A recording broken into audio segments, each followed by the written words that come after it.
Okay, at this point, I think we're going to get started. We got quite a lot to do, and I think Mr. Lenny will come on in a moment. I know he's trying, so we'll get started today. And I'll ask Councilwoman Ann Snavy if you see that we have a quorum. Yes, we do. And a quorum being had, then I will declare this meeting now open. And Lonnie Waters, our development director, I will ask if you will please say an invocation for us. Lord, as we gather together tonight, let us just give you the praise and the glory for all good things.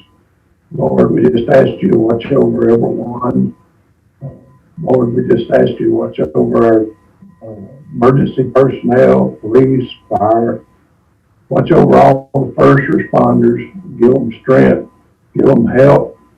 And Lord, as we go through the future days, watch over our mayor, council, city manager. Give them knowledge and wisdom and the direction of all good things. Amen. Amen. And if you will, please join me in saying a pledge of allegiance to our flag. I pledge allegiance to the flag of the United States of America and to the republic for which it stands, one nation, under God, indivisible, with liberty and justice for all.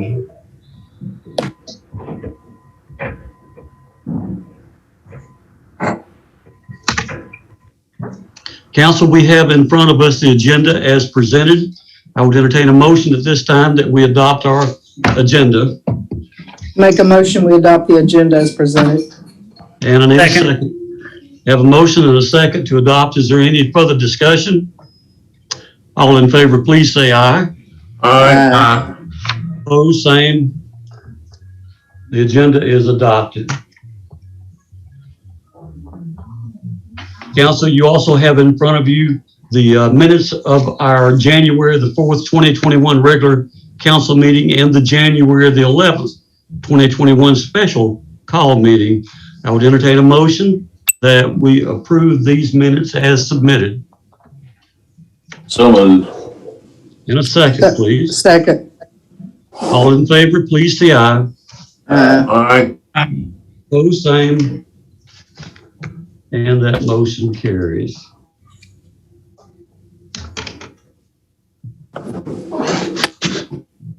Council, we have with us tonight,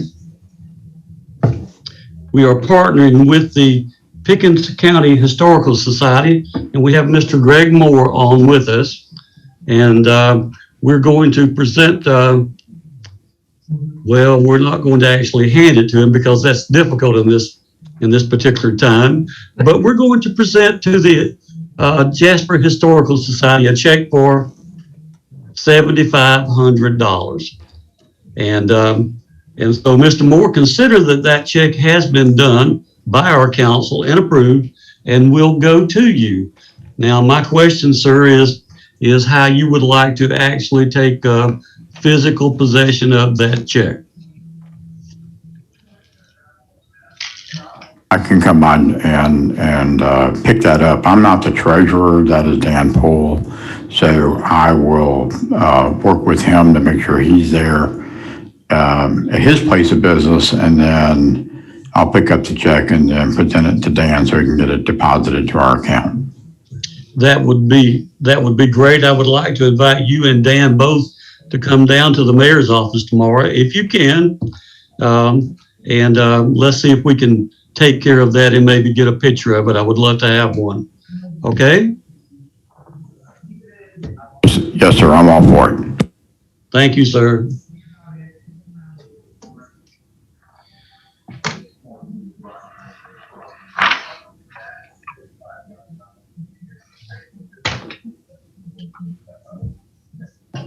Also, while you're working through that process, we do invite the council and the city manager and anyone that would like to pay a visit to the historical jail, they can work, contact me, and we can try to work that arrangement. We're kind of in a winter, I guess, freeze period, if you will, for lack of a better term. But we can definitely make that happen, especially say like on a Saturday. So just let us know. We'll make it happen. Thank you. All right, thank you so much. I appreciate that. Council, under old business, item A under old business is consideration of ordinance number 2020-29 and 2020-30. It's a request of rezone and annexation of parcel number JA08042 and JA08042.001 at 855 North Main Street and North Main Street to R3 into the city of Jasper. And Brandon, if you will, I'll ask that you bring this to us to start. Yes, sir. Mr. Mayor and Council, you may recall that I believe the November 24th Planning and Zoning meeting, there was a public hearing on this particular request from an applicant. Subsequently, the applicant had asked to basically table at the December and then the January meeting in order to work on a site plan, and I believe the applicant and or their representative is in attendance this evening that Mr. Mayor, you can recognize momentarily for them to perhaps speak a little bit on the matter. But just to, I guess, give it the formal staff report as conducted, we did in fact have the public hearing at the November 24th meeting. In your packet is the actual staff report whereupon it was favorably reviewed. You may recall that when something is being requested to be annexed into the city limits, it's currently in the county with an associated land use or a zoning designation. And so what we try to do is bring it into the city as it's requested in a compatible use as residential. So under these circumstances, we advertised for the public hearing and conducted the public hearing predicated on the use of residential. The most dense at the time of application was R3 single family. You'll see in your packets, the district standard is the 13,000 minimum lot size, 1,400 square foot heated floor.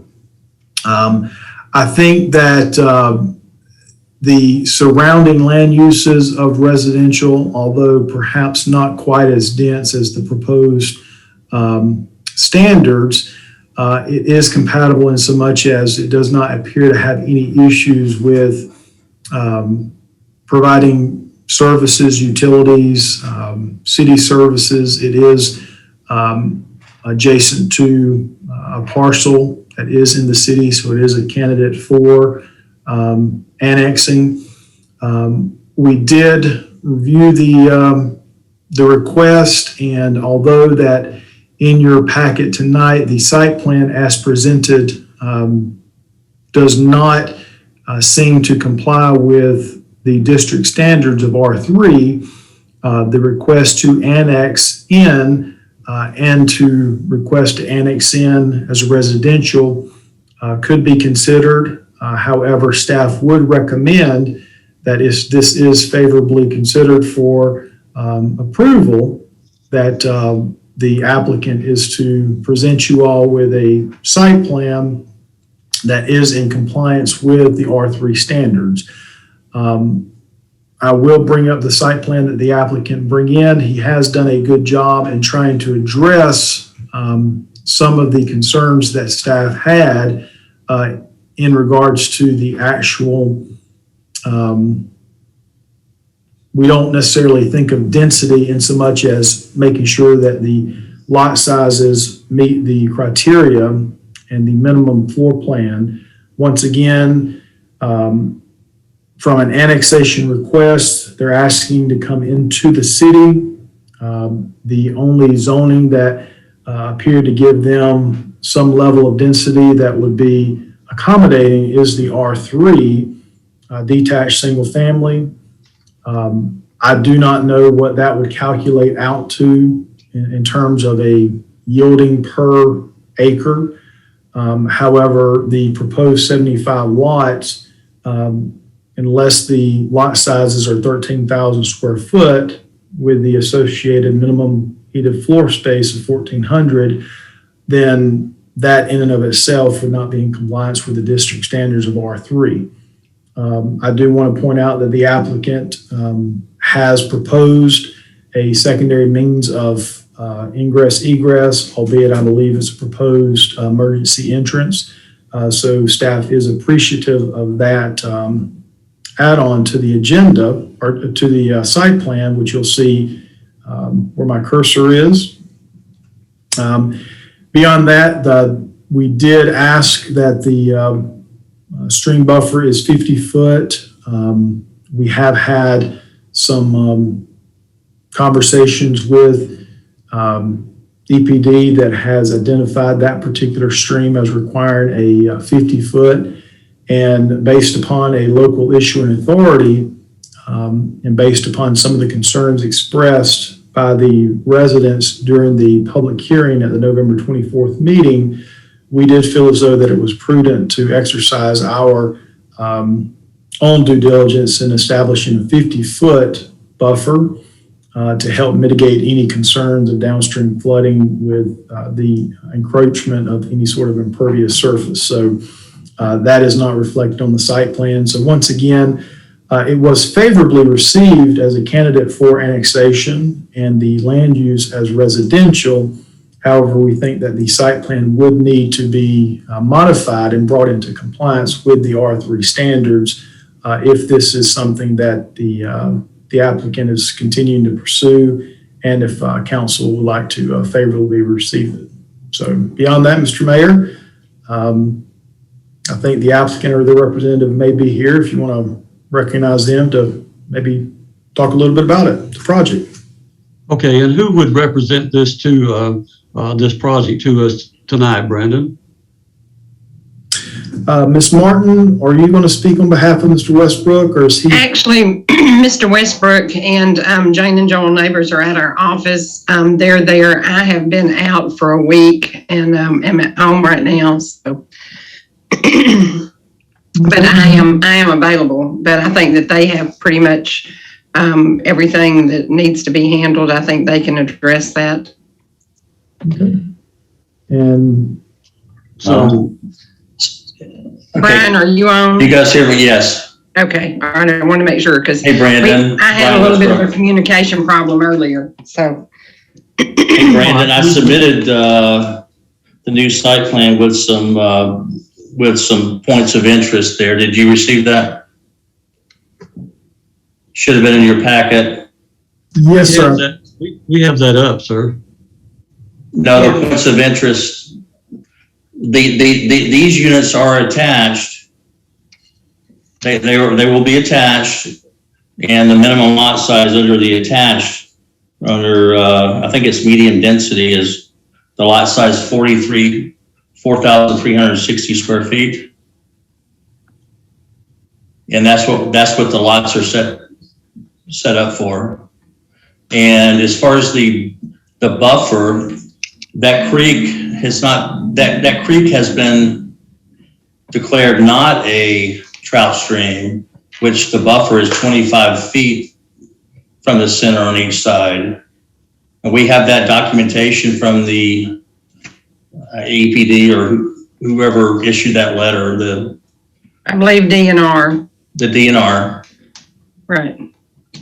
So we have that, and we've submitted, Shauna has that, Lonnie has that.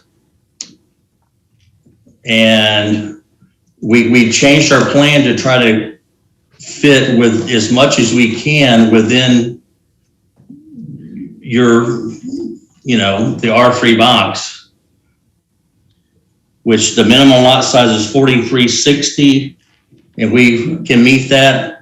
A lot of the lots are even bigger than that. The trout stream is it's not a trout stream, so it's 25 feet on each side, not 50.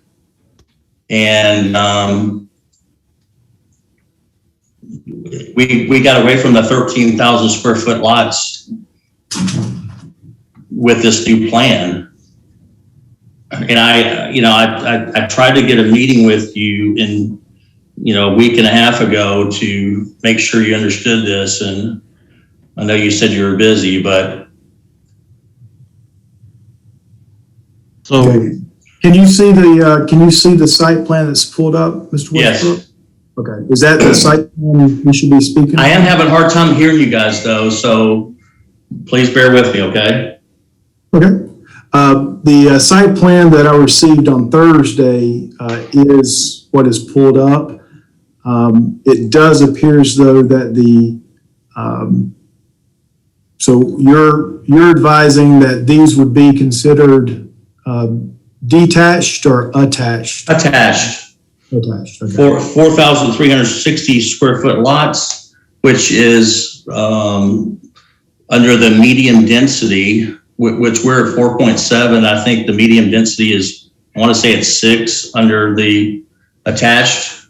And I just got a text from the engineer. He's having trouble getting into this meeting, but just with the floodplain, we've got 50 feet on each side. So everything you see with slash marks there, that's a 50-foot buffer anyway. So everything is, we can even meet that. The only thing it does to us is we can't, do walking trails down there, which we wanted to do. We wanted to tie all this, all the sidewalks into walking trails and eventually back into sidewalks that hopefully the city was going to run up to this project. And we're trying really hard here to build some quality affordable housing. I mean some really nice houses, but we have to have some with the price of land and the cost of development these days. And, we would like to provide a really nice starter home project. And we've reworked this plan 3 times, and we're willing to work with you in any way we can to make this thing work.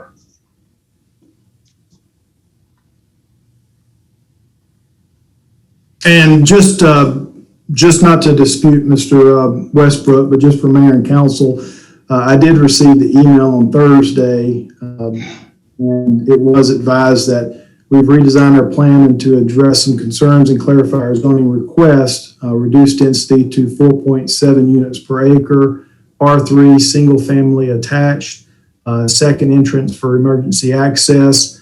Stream has been declared not a trout stream, added 19 off-street parking spaces, sidewalks be installed and tied in green space and walking trails into future city sidewalks. So I did want to make sure that the council knew that was my oversight, that he did request attached. I did not modify the staff report because I thought that the site plan as presented was still a detached product. And can you hear me? And I'm sorry to interrupt, but yes, I asked Shauna if I left a message saying, would we get a new staff report for that very reason, to make sure everybody was on the same page. We've worked really hard to meet everything that you guys would have us meet. And once again, for the mayor and council, the staff report was not updated. I was out due to a death in the family on Friday. We did have the staff retreat on Thursday, so I was not able to generate a staff report in time for your packets. So I will own the fact that the staff report did not get modified prior to this meeting. I will also confirm that Mr. Westbrook had requested a meeting with me, albeit I had already committed to a 10 o'clock, and at 9 o'clock that morning, Shauna had asked for that meeting. Shauna and Lonnie met with Mr. Westbrook. Subsequently, I did correspond electronically to advise that unless otherwise advised, staff was very favorable for a residential use of this parcel, albeit based upon the public hearing information as presented, it was an annexation request, and we are trying to find a level of density that could accommodate the applicant as well as the surrounding land uses in the county. I believe that the existing zoning in the county would not yield even the R3 district standards. So we do feel as though that the R3 was an appropriate zoning standard based upon taking it from the county into the city. So that in of itself, the 75 units, if you will, would be more intense than what the R3 detached product would yield.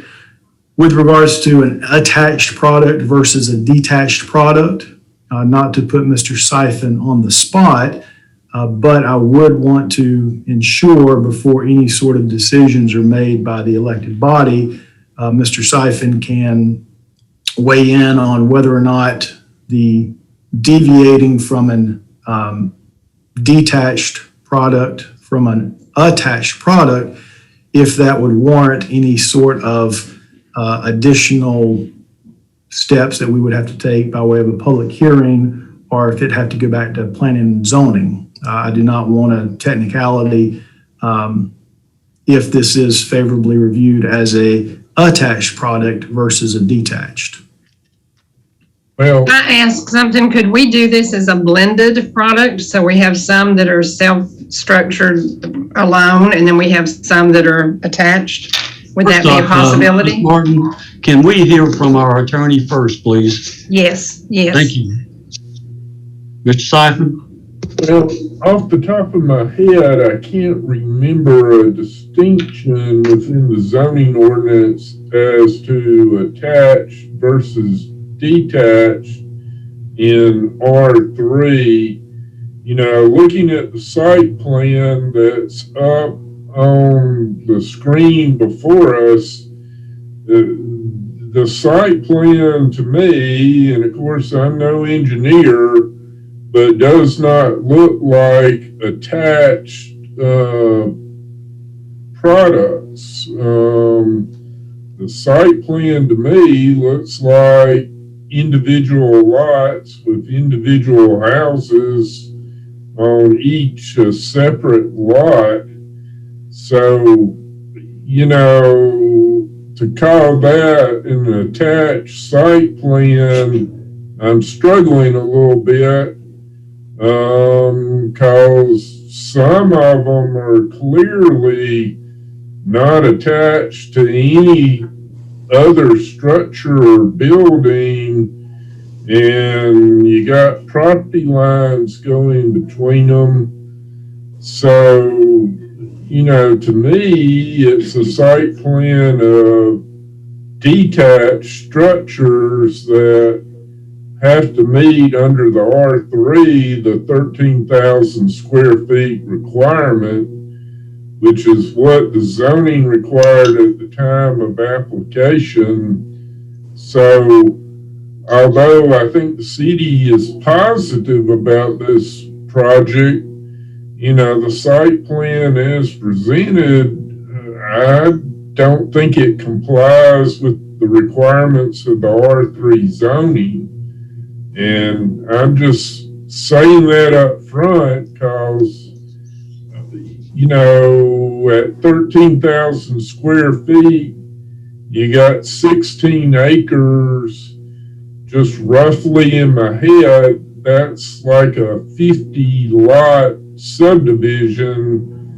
So, you know, I think R3 would accommodate anywhere with the stream buffer and everything else you got going on, anywhere from 48 to 52 units.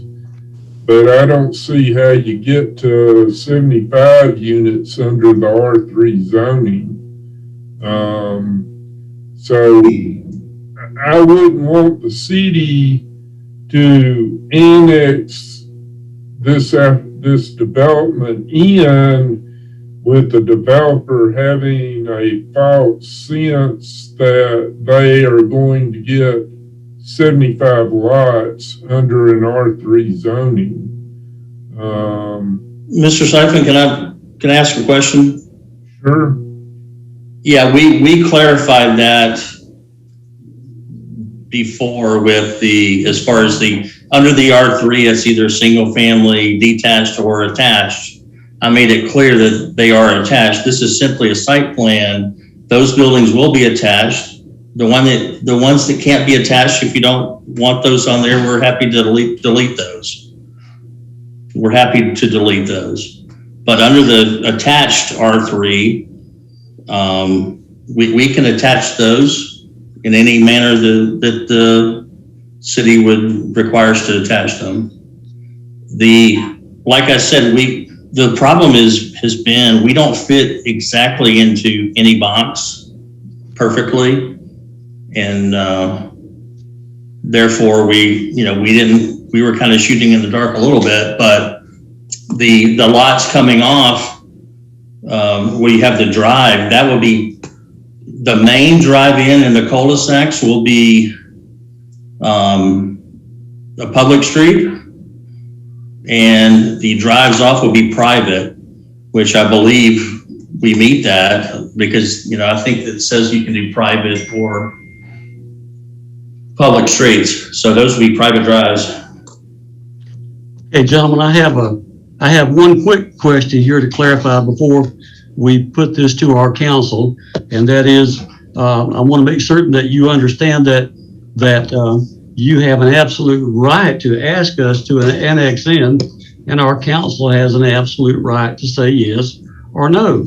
But I also want to make certain that you understand that those two things are separated, in that even if we pass an annexation into the city, you then must still comply with the rules that we have. Okay, so if you want to proceed, then I will put this now to council, but it would be proceeding with the understanding that you would have to provide us with a site plan that meets the standards that are set for our city. I understand, Mr. Lawrence, but does this, if we redo the site plan, the site plan in general, is that acceptable? You will get we nothing. can draw the buildings attached if you like. That would have to go before our planning and zoning department, which is why we have them. That's where we've been before. That's where we came from.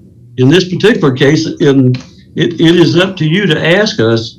But at this point, I'm going to go to our city council to move on and ask them for their participation in this process. So, council, if you my understanding is you're annexing it.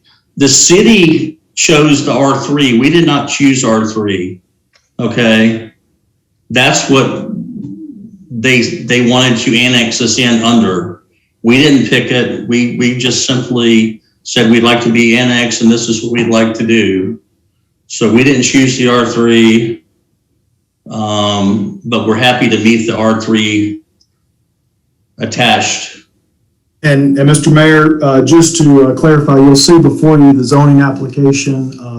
Mr. Westbrook is correct in so much as when the application was completed back in October, there had been a preceding meeting in October with me and Mr. Westbrook and staff in regards to his desire of developing this property for cottage homes. Therefore, in order for us to advertise for the public hearing for the planning and zoning, we did have to assign a particular land use designation or a zoning designation that we felt as though would be comparable with that of his request. Albeit the cottage homes was predicated on the anticipation of the new zoning ordinance to take effect. However, for full disclosure, we did advise that at the November Planning and Zoning meeting, and then the subsequent December 7th council meeting, that the application would in essence be made under the old zoning. So there was no provisions for cottage developments. So the R3 designation, we felt as though for an advertising purpose and for the public hearing process, it was the most appropriate since it was not clearly stated as to what zoning was being requested. So I did want to make sure that the applicant heard me advise y'all correctly, that dating back, as you can see on the application, he is correct. We did have to assign it some sort of zoning classification. And so we did the best we could based upon our meeting with him, rather than to kick the application back out for insufficient information. So, and because of the R3, we designed it to try to meet the R3 standards, and R3 attached, I think we meet the standards. It's the minimum, we meet the minimum lot size. If you, the stream buffers we meet here, we're happy to give you a new site plan showing these connected.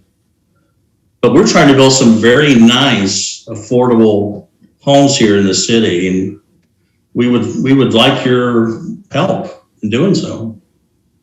Mr. Mayor, may I ask Mr. Westbrook a few questions? Please. Mr. Westbrook, this is Sonny Parker. Yes, sir. As you know, I've been following pretty closely on this project from the very beginning. Right. That including you and Sherry in one of our committee meetings to discuss this. Has been, we've also had individual conversations about this, and I have never in any of our conversations had any discussions or expectation that these would be attached homes. And so that's kind of new to me.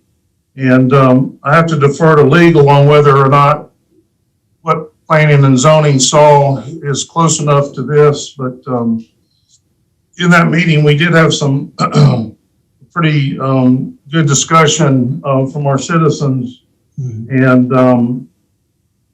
my concerns are that the communications are,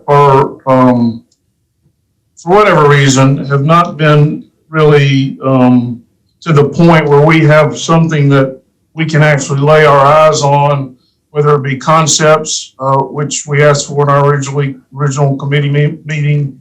And again, these concepts, these homes look very nice, but none of them do I see to be attached. The cottage, the new cottage planning and zoning category does accommodate for attached homes, but again, this site plan, which we're not approving the site plan, we're approving the zoning, shows nothing that to me looks like attached homes. And so it's hard for me to conceptualize what this would look like with a site plan that is not even close in category to what you're now requesting. And I understand that you presented that to Mr. Douglas on Thursday.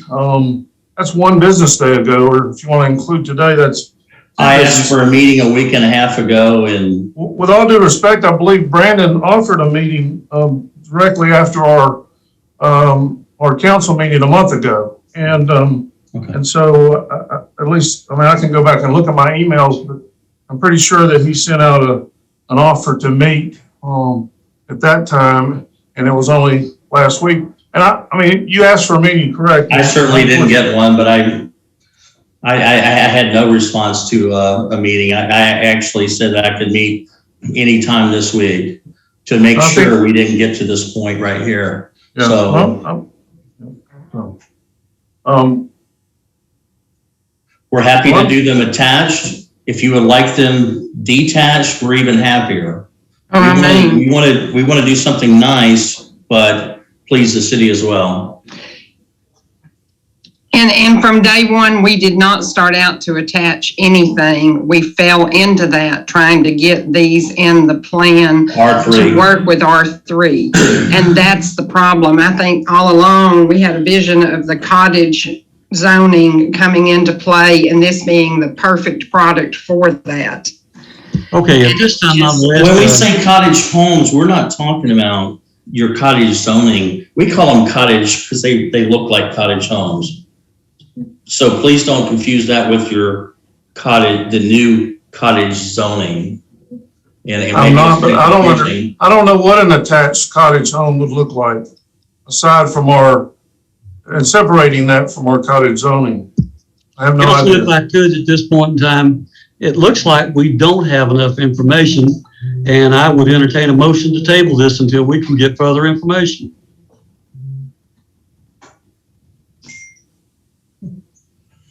Mayor Lawrence, if I may. Certainly. Mayor, Council, I make a motion that we deny the ordinance 2020-29, 2020-30. Council, I have a motion to deny 2029 and 20-30. Do I hear a second? What happened to tabling it? I have not had a motion to table. I make a motion that, Mayor Lawrence, I make a motion that we table it to get it more information instead of denying. Right. Thank you. I'll second that. So I believe we have an open motion to deny. we do have an open motion to deny, but I do not have a second. With no second, then I will move to the next motion, which is a motion to table. And I have a motion and a second to table. Is there any further discussion by council on this matter? All in favor? Whatever we can do to facilitate a meeting, to lay these things out in detail in advance of our decision-making meeting so that we can, if we need to, make revisions and or revert to another process, I think that would be very helpful. Thank Yeah, I you. think so too. Any further discussion by council? All in favor, please say aye. Aye. Opposed, same. The motion carries. And this action is tabled until our next regular meeting. Thank you. Thank you.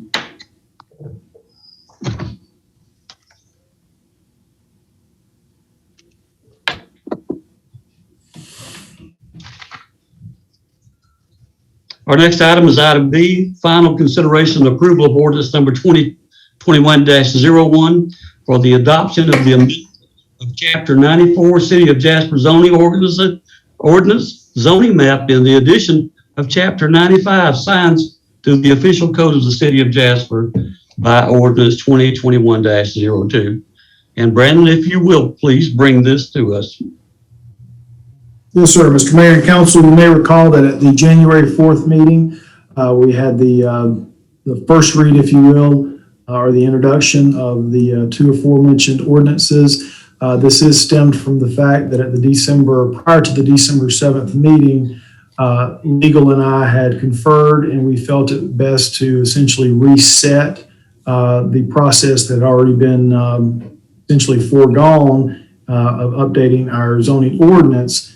In so much as we did not have an updated zoning map that we wanted to include.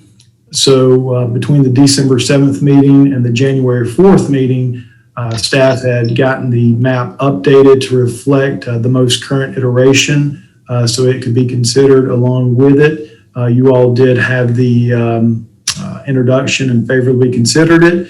We did have the planning and zoning meeting last Tuesday, the 26th, whereupon they heard the same information as you all had heard previously, and they had heard previously at the November 24th meeting. So this is now where we are at the final consideration and approval of the two ordinances. And in layman's terms, this is our new zoning ordinance map and the addition of the sign code, which has been extracted out and as a separate section. So no significant changes have been made since the January 4th meeting with that of the February 1 meeting. So staff would just like your favorable consideration and approval. Council, I'd entertain a motion to approve these two ordinances for our new zoning. Make a motion that we approve. I'll second. Have a motion and a second. Further discussion by council?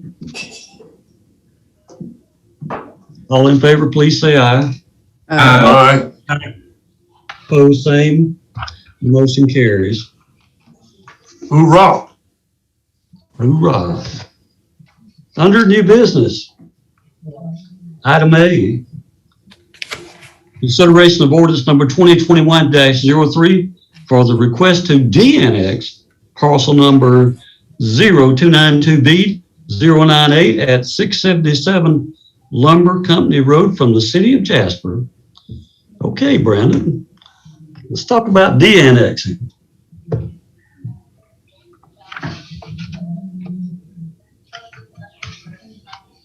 Alrighty. I will tell y'all that for full disclosure, in 16 years in local government, I have not conducted one of these. So just to kind of give you a little bit of a history, Mr. Syfan is a very good attorney with whom I consult with regularly. However, prior to the consultation with him, around the January 4th timeframe, staff had gone ahead and advertised for a public hearing before the Planning and Zoning Commission. Subsequently, Mr. Syfan had advised me that that was an unnecessary step, in so much as a de-annexation, there is no requested land use. In fact, they are de-annexing requests. So we would just have to merely seek the input of the county in terms of advising them that as the governing body, with regards to land use on any de-annexation, they would have to accept this back, albeit it's still in the county. They would have to accept it back by way of giving it an appropriate zoning, presumably that which is what it was prior to coming into the city. So we began that process. However, we do find ourselves in a pandemic, and COVID has caused some challenges in regards to meetings. We did solicit input from the county. The county's planning department did advise that they were receptive to it, but albeit they are not the governing authority as the Board of Commissioners. So Mr. Syfan can comment that we would need an ordinance, and an ordinance have not been drafted by staff and Mr. Syfan. So we don't have an ordinance for a first read, so to speak. So I will advise you that if this is something that you all want to consider, Mr. Syfan and I can work on getting the county to, I guess, do a formal resolution, and then the formal ordinance can be presented to you all at the March 1 meeting. Once again, from a services perspective, you can tell this particular parcel is a candidate or was annexed due to the fact that it was contiguous to city property. However, it does not present a problem with creating any issues with an island or whatnot. There are no services that would be interrupted by way of they're not on sewer. So it is something that could be favorably considered. And Mr. Syfan, if you want to correct any of that, or Yeah, let me jump in just a little bit. De-annexation is just sort of the reverse of annexation under the 100% method the landowner is supposed to present a petition, describe the property that he wants to de-annex, and the landowner is also supposed to present a resolution passed by the Board of Commissioners of the county in which the property lies, that the Board of Commissioners would accept the property back under the regulation of the county, because even though it is in the county, it's moving from the regulatory authority of the city into the regulatory authority of the county. And I guess it's a mechanism by which the county can kind of protect itself from being responsible for a city landfill, say, that's at the edge of the city, and the city decides, hey, we're going to give that to the county.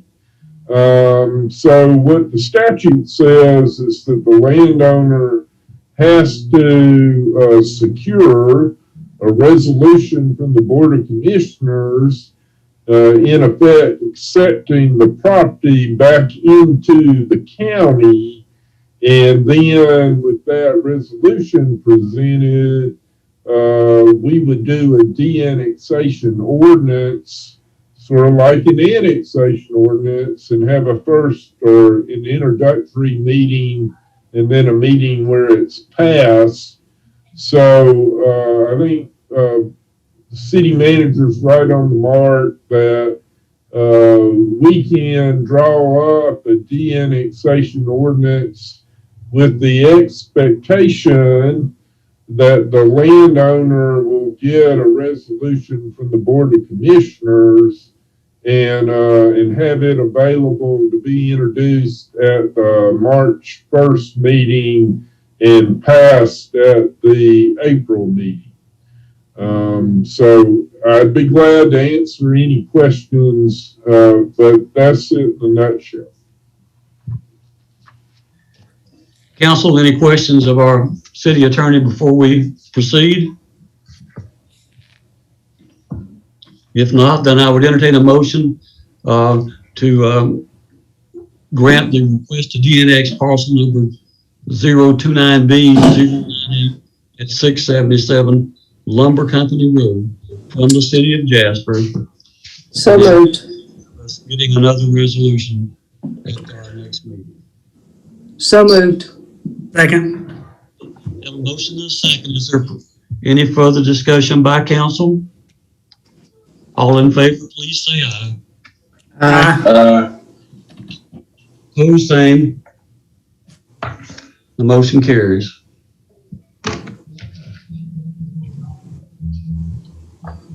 Under new business item B, consideration and approval of resolution number 2021-02, revision of the charter of the City of Jasper. Brandon, please bring this to us.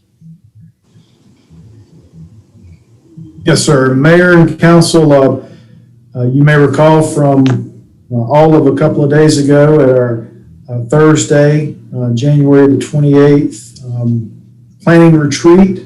We had some pretty good discussion in regards to our charter.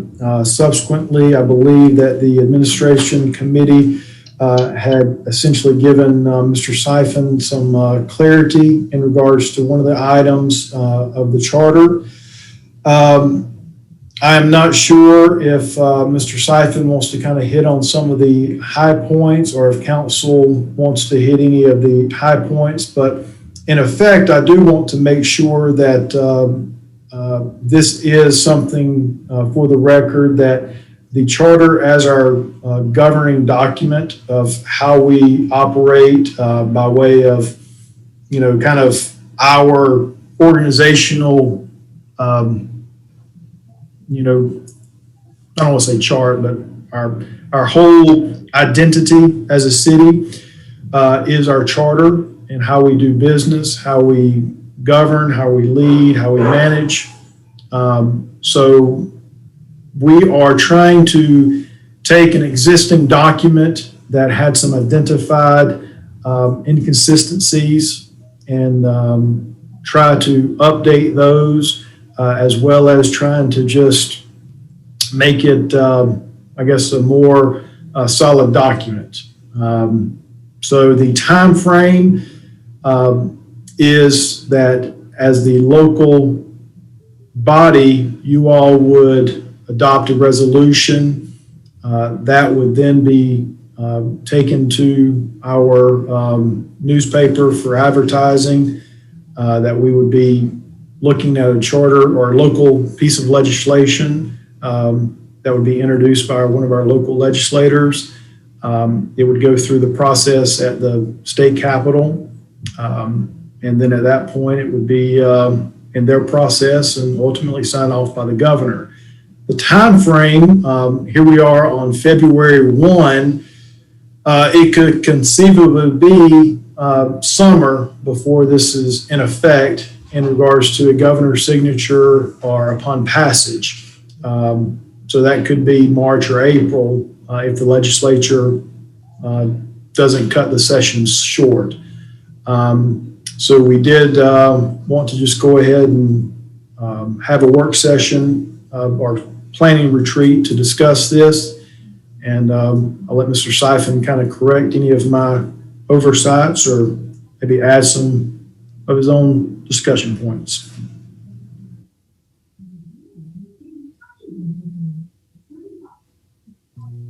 Sorry, I was on mute. I think the city manager accurately described the process. As the council will recall, we went over the charter in detail, and the council had suggestions for improvement. I believe that I've incorporated into the draft that I sent you on Friday all of the suggestions of the council for improvement as to the charter. So I think it reflects our discussion at the retreat now. And so we're at the point that you just need to approve the authorizing resolution to authorize the legislative delegation to adopt a new charter for us. Council, I would entertain a motion at this time, and I think this will be a historic motion to approve resolution number 2021-02 for the revision of the charter of the city of Jasper. So moved. Make a motion, we approve the charter. I guess that's a second now. Sorry, Jim. No. Okay, I have a motion and a second. And council, any further discussion? Not like we've had 6 hours of this already, but any further discussion? I think we've done good job on it, guys. Amen. Agree. All in favor, please say aye. Aye. Opposed, same. The motion carries. Item C is consideration and approval of the proposed easement at Veterans Park for Georgia Power for the reliability project, which we all are suffering as we go through town. So please bring this to us, Mr. City Manager. Yes, sir. Mr. Mayor, you may recall back in August of last year, we had been approached with 4 easements needed, one at the water plant, one near our Spring Street Bureau project, one at the police station, and one down on Cove near our water intake. We have recently received another request. In their due diligence, Georgia Power had identified an area that needed attention. I'll pull up the aerial, it may be easier to reference. This is the park and ride, the Veterans Park area. So you'll see that they're requesting what presumably would be like a little pad mount transformer here.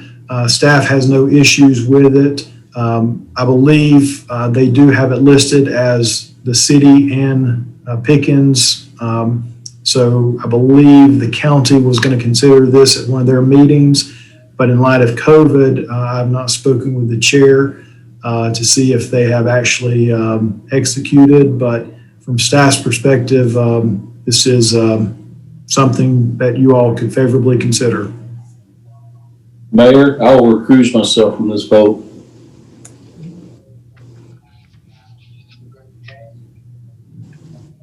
I make a motion that we approve the easement for Veterans Park for Second. Georgia Power.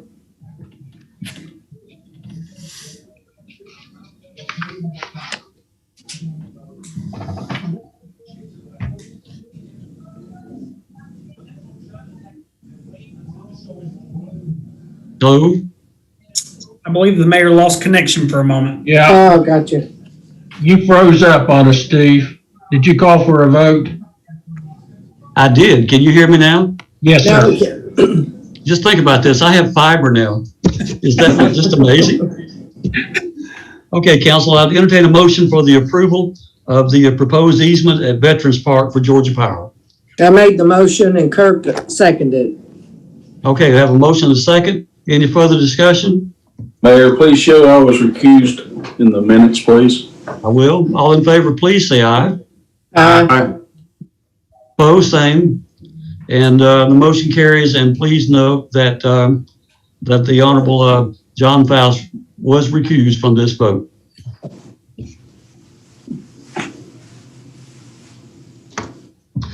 Item D is consideration and approval of the appointment of David Keller to continue serving on the Planning and Zoning Commission. That would be for a new term that would expire in the year 2026. And I would entertain a motion that we reappoint David Keller to that position on Planning and Zoning. So moved. And a second. Second. Second. Any discussion? All in favor, please say aye. Aye. Opposed, same, and the motion carries. Item E is consideration and approval of the appointment of Marty Callahan to continue serving on our Downtown Development Authority. This would be a 6-year appointment that would expire in the year 2026. I would entertain a motion that we reappoint Marty to that position. So So moved. moved. In a second, please. Second. Any further discussion? All in favor, please say aye. Aye. Opposed, same. Motion carries.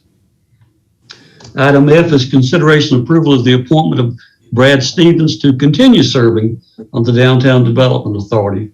As you may recall, Brad came on for a 1-year period to fill out an existing and now goes back on for a full 6 years with this term ending in 2026 on that authority. I would entertain a motion to approve his appointment. So moved. Second. Second. Motion and a second. Discussion. All in favor, please say aye. Aye. Opposed, same. Motion carries. Item G, consideration and approval for soliciting and advertising banking services for a construction loan to service the USDA Water Pollution Control Plant expansion project that is going to occupy Brandon for quite some time into the future. So, Beverly. Yes. Beverly, Sorry, my bring this to you. webcam is not working. In the packet, you see the what is it called? The detail of the milestones. And I highlighted the ones that explain where we have to get, we have to go out for bid for banking services to get the construction loan. And after we're finished with the construction loan, we would then utilize revenue bonds to go into debt. But this is required initially to get financing to build it. So that I've got the bid ready and it can go in the paper on Thursday. So, council, we would entertain a motion to approve the solicitation and advertising for banking services for a construction loan to service our water pollution control plant project. So moved. And a second, please. Second. Any further discussion by council? All in favor, please say aye. Aye. Opposed, same. And Beverly, you are good to go. Thank you. Item H, consideration and approval of a joint agreement with Pickens County government. This is a mutual aid joint agreement. Brandon, will you tell us about this, please? Yes, sir, Mr. Mayor and Council.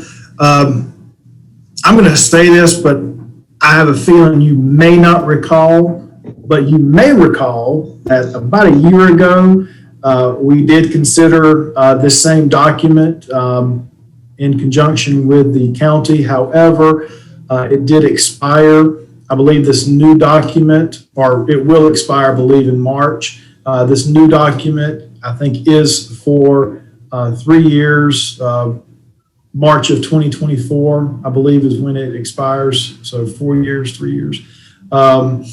So nonetheless, it is something that we do annually, or used to do annually, but I think this one will not expire until March of 2024. So beyond that, I should have had Lonnie on here. He's the one that works closely with the county. And we have incorporated, we would put on here finance, if we were to get any sort of reimbursements. We have to have finance as a contact. So just wanted y'all to be aware of it, and I guess make sure y'all are still okay to continue to pursue this relationship. Lonnie, anything to add?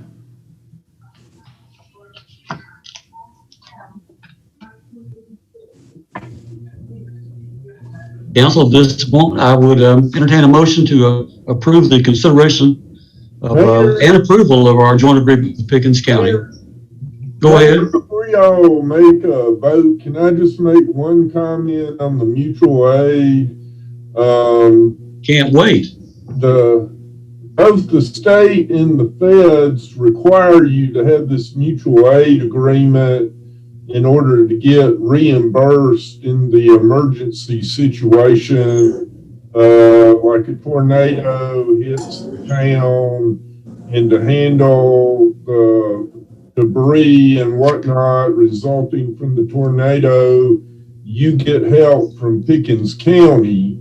I just wanted to point out in the mutual aid agreement that when you're the requesting party, that in theory, you're responsible for any damage or use of participating parties' equipment.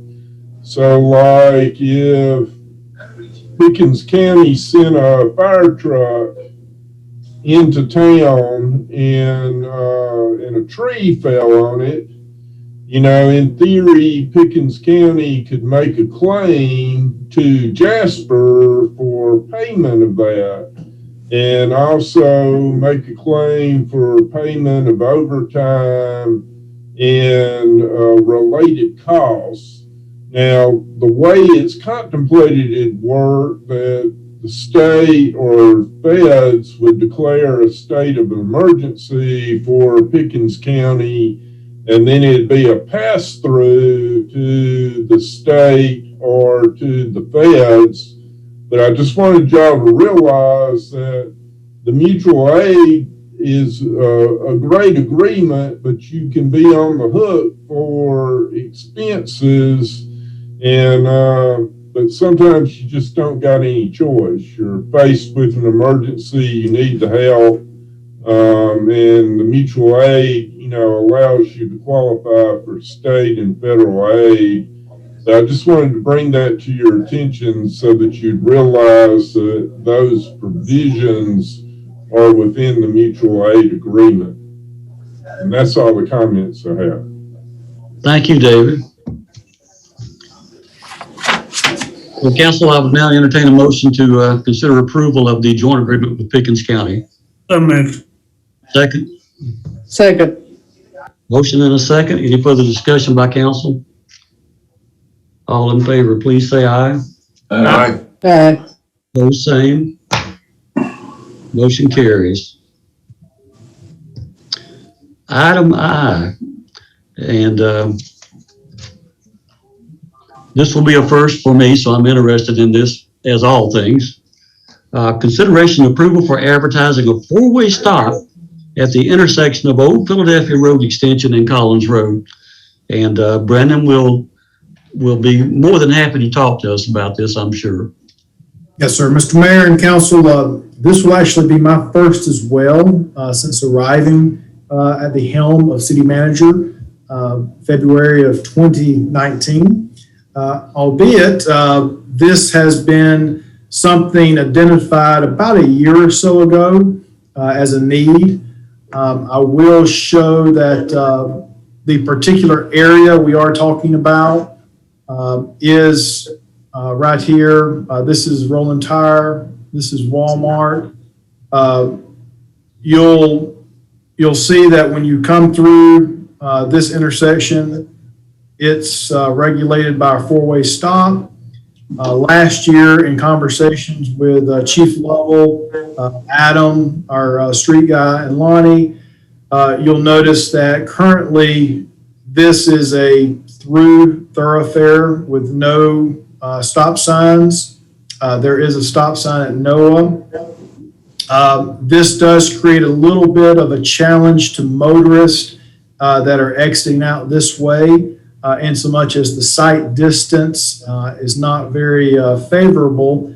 And quite candidly, as this intersections continue to develop out, I think it's a good practice to begin signing these intersections for a stop.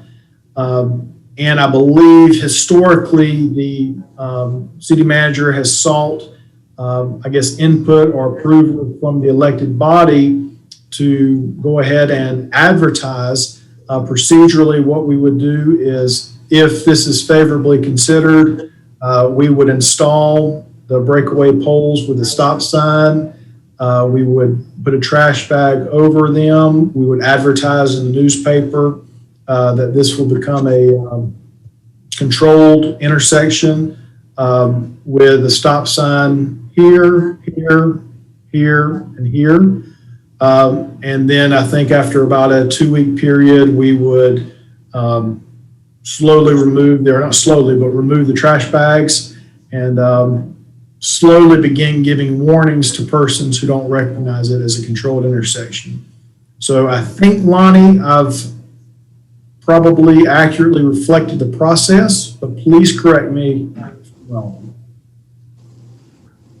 Now, that's the way we've normally done it, is we'd always cover the signs. So you're exactly right. It's just a process of giving the people time to be aware that this is happening and just move forward with it if this is something council wants to speak on and give us permission to move forward. Council, I entertain a motion to approve advertising for the four-way stop sign at the intersection of Old Philadelphia Road Extension and Collins Road. So moved. Second. Second. Have a motion and a second. Any further discussion by council? All in favor, please say aye. Aye. Opposed, same. The motion carries. Proceed forward. Item J, consideration and approval to purchase 4 2021 F-150s from the statewide contract for the meter reading department. And we'll ask Brandon and Lindsay to bring this to us.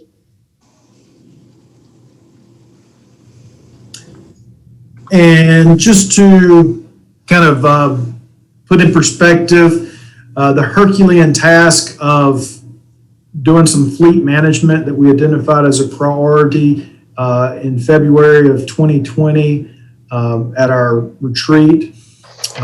I would tell you that the circumstances of 2020 with COVID, as challenging as it was, it did afford us the opportunity of having some deferral money, whereupon we did not have to pay back some payments to GFA. And as we refinanced our debt last year to get a favorable interest rate and to capitalize on some liquidity in the refinance, the amount of monies we were able to bank, so to speak, for 6 months did afford us the opportunity back in December to purchase a few vehicles for our departments that were in sore need. I believe they are scheduled to arrive sometime in March. We also wanted to give it a month or so to make sure that, and this was me, I just wanted to, if something's too good to be true, you kind of want to just not question the numbers, but just wanted to make sure that we were correct, that we will be able to have enough monies to purchase 4 meter reading trucks for our water department. This would allow us to take some 4-year-old vehicles, the Colorados, and put them out into our fleet to replace 05 Colorados, I believe we currently have. And so while we still have a considerable amount of life left in the 2017 models, the 2021 Ford F-150s are around 21,000, 24,000, I believe, 25,000. And the Ranger was actually that same price. So we opted for the 2021 Ford F-150 with a smaller 3.3 liter V6. So it should have a comparable fuel efficiency as that of the Ranger. If it's worth anything to y'all about, we are being mindful of getting the biggest bang for the buck, that hopefully as we continue to pour and create a plan for fleet management, these 2021 models, as we have a 3 to 5 year plan to replace them, could be inserted into the fleet and be utilized. We will have 4-wheel drive capability. They will be single cab. So that's the gist of it. And I'll let Lindsay kind of give anything I missed or anything I may have botched. No, I think you pretty much summed it up. So they're just needed. Thank you, Lindsay. Council, at this time, I'd entertain a motion to for approval of purchasing 4 2021 F-150 trucks for the meter reading department.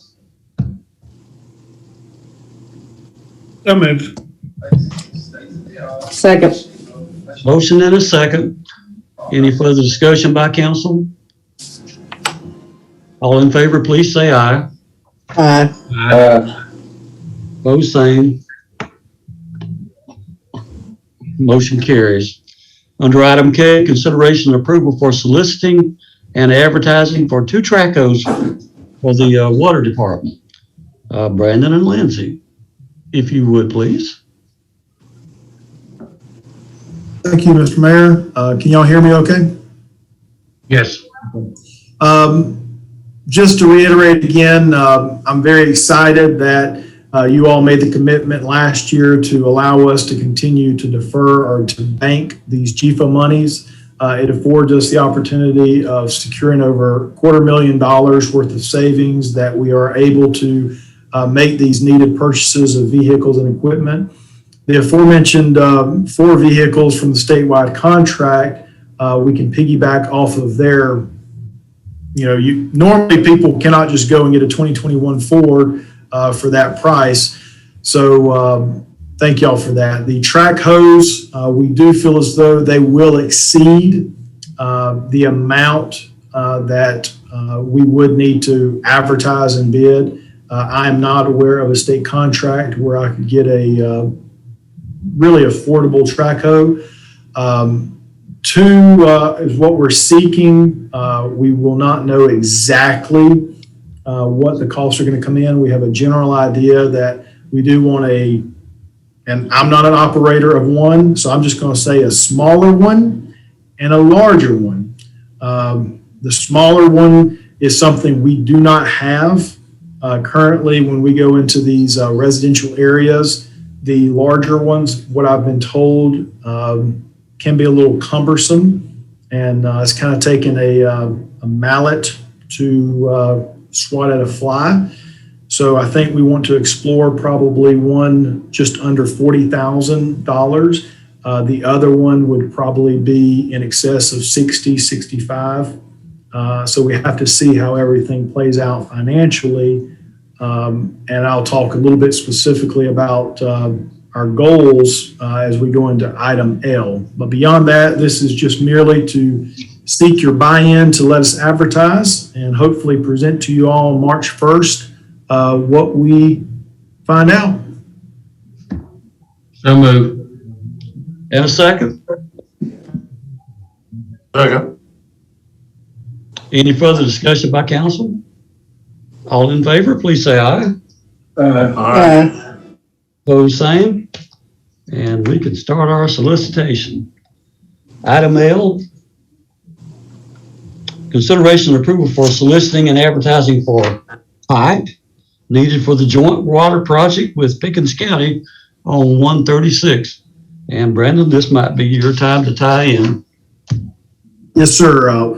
What we would like to do, you may recall that in the 2020 budget process, we identified in the SPLOST some monies to allocate towards jointly partnering with the county for the water replacement line along 136 attaching to the Gilmer line. For the whole community to continue to have this as a sustainable source of water for our community is important. We have adopted a purchasing policy, so we do have to bid out items that we think are in excess of $25,000. We do believe that the amount of pipe that will be needed for this project, right about a mile, along with some fittings and hydrants and whatnot, will exceed the threshold, so we will need to advertise. So once again, we're not approving the actual materials tonight. We are just seeking the continued buy-in that we are to advertise and go through our process. The track hoe that we just mentioned, we would be seeking a larger one. When I say larger one that would be able to lay down some 8-inch line, and that could be dedicated to that project, at least for the immediate and for the continuation, and not to be put off to another project.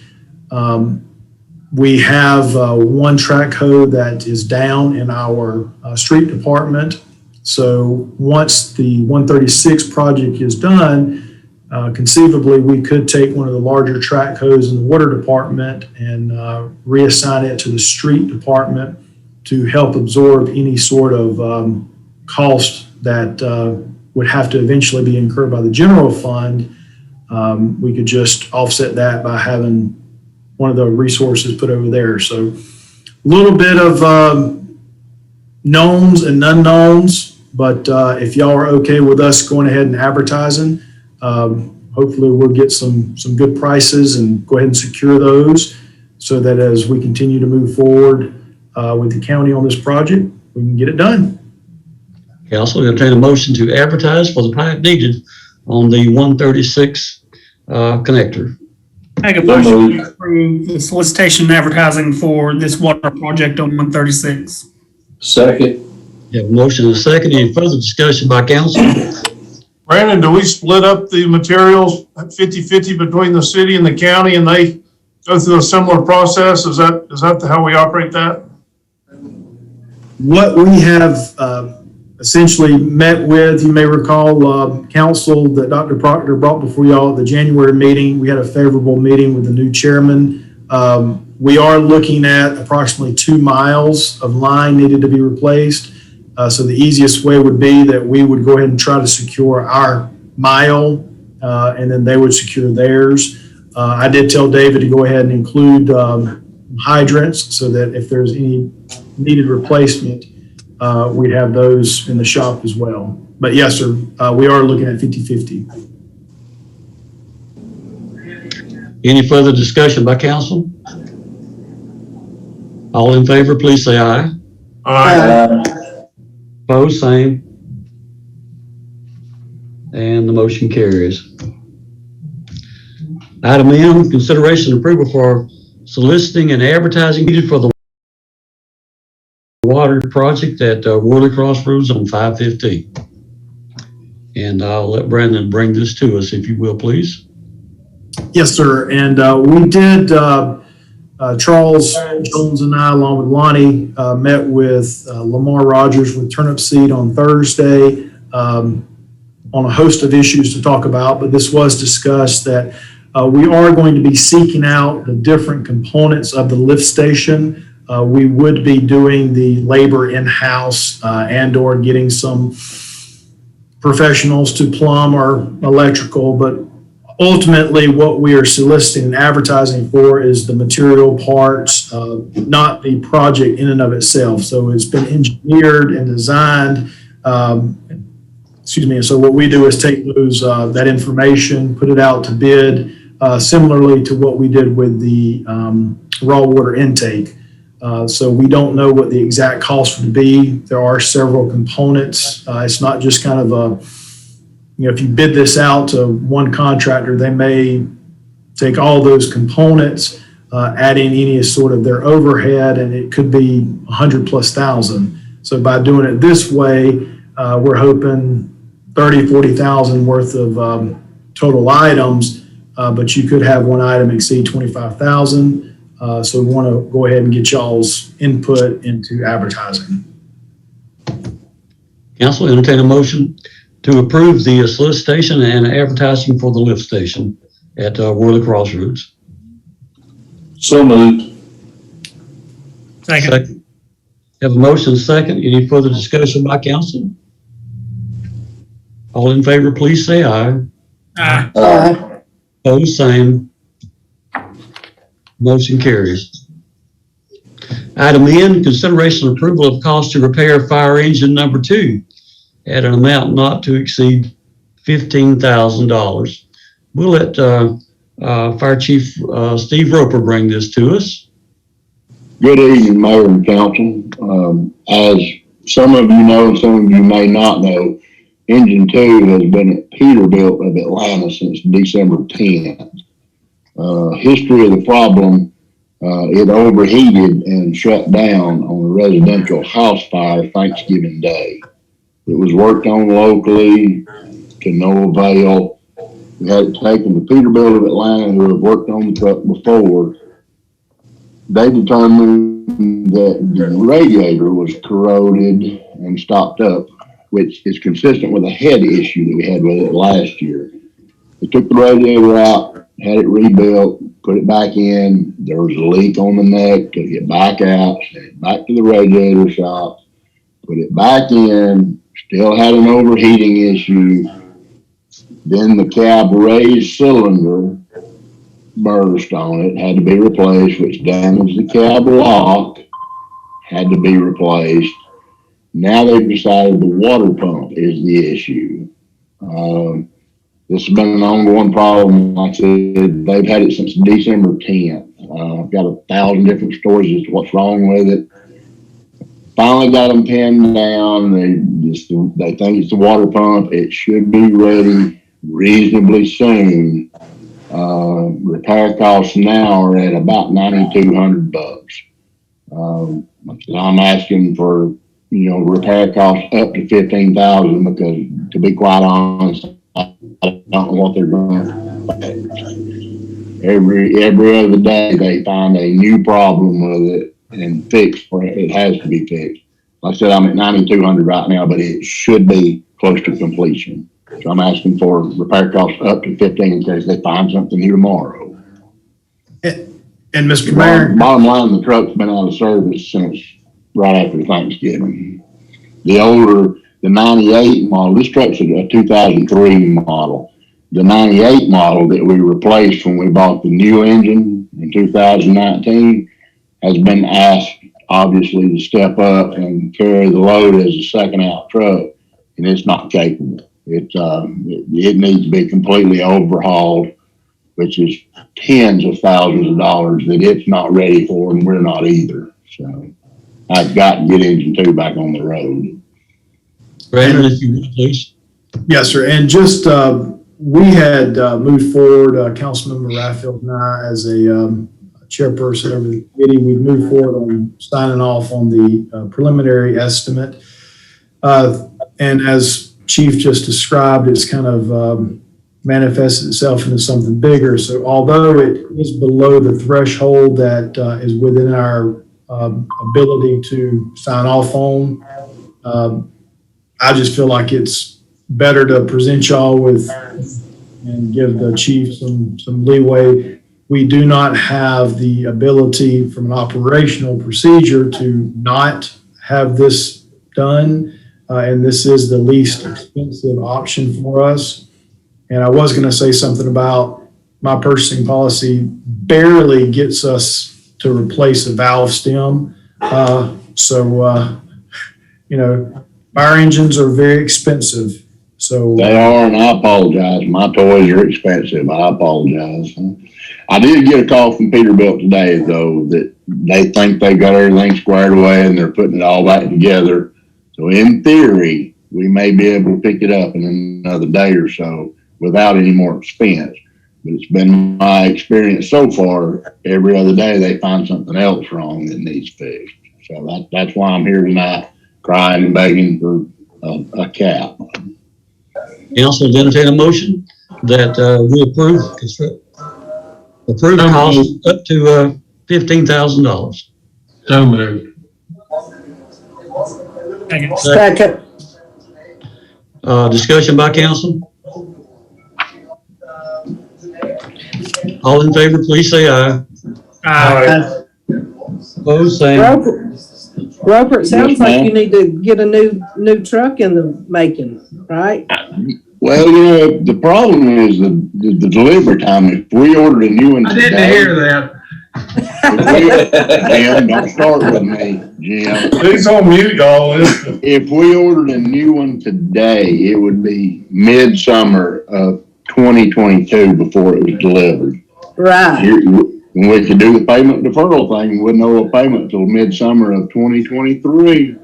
There you go. We need to look at it. I'm gonna be honest. I mean, we need to build a fire station. We need to buy a ladder truck. We need to revisit the moon. But my pumper situation is getting close to critical, to be quite honest. Right. We're gonna have to do something soon, or we're gonna have some serious problems. Yeah, we're gonna have to definitely look at it. I mean, I took Jim off a couple of weeks ago and tried to convince him, but you know, he's hard to deal with, so. Well, if you let him blow the siren every now and then. I even offered to let him drive the truck, John, and that No, wouldn't you work did either, not. you know? Jim, Jim. let me. Jim, Okay, if we get back on city business, thank you very much. thank you. Item O. Consideration of a request to develop a drive-through area behind 61 North Main and to utilize by way of easement agreement curb cuts through Mark Whitfield and Seagal Drive. And Brandon, this is you and Lonnie, if you will. Would you begin, please?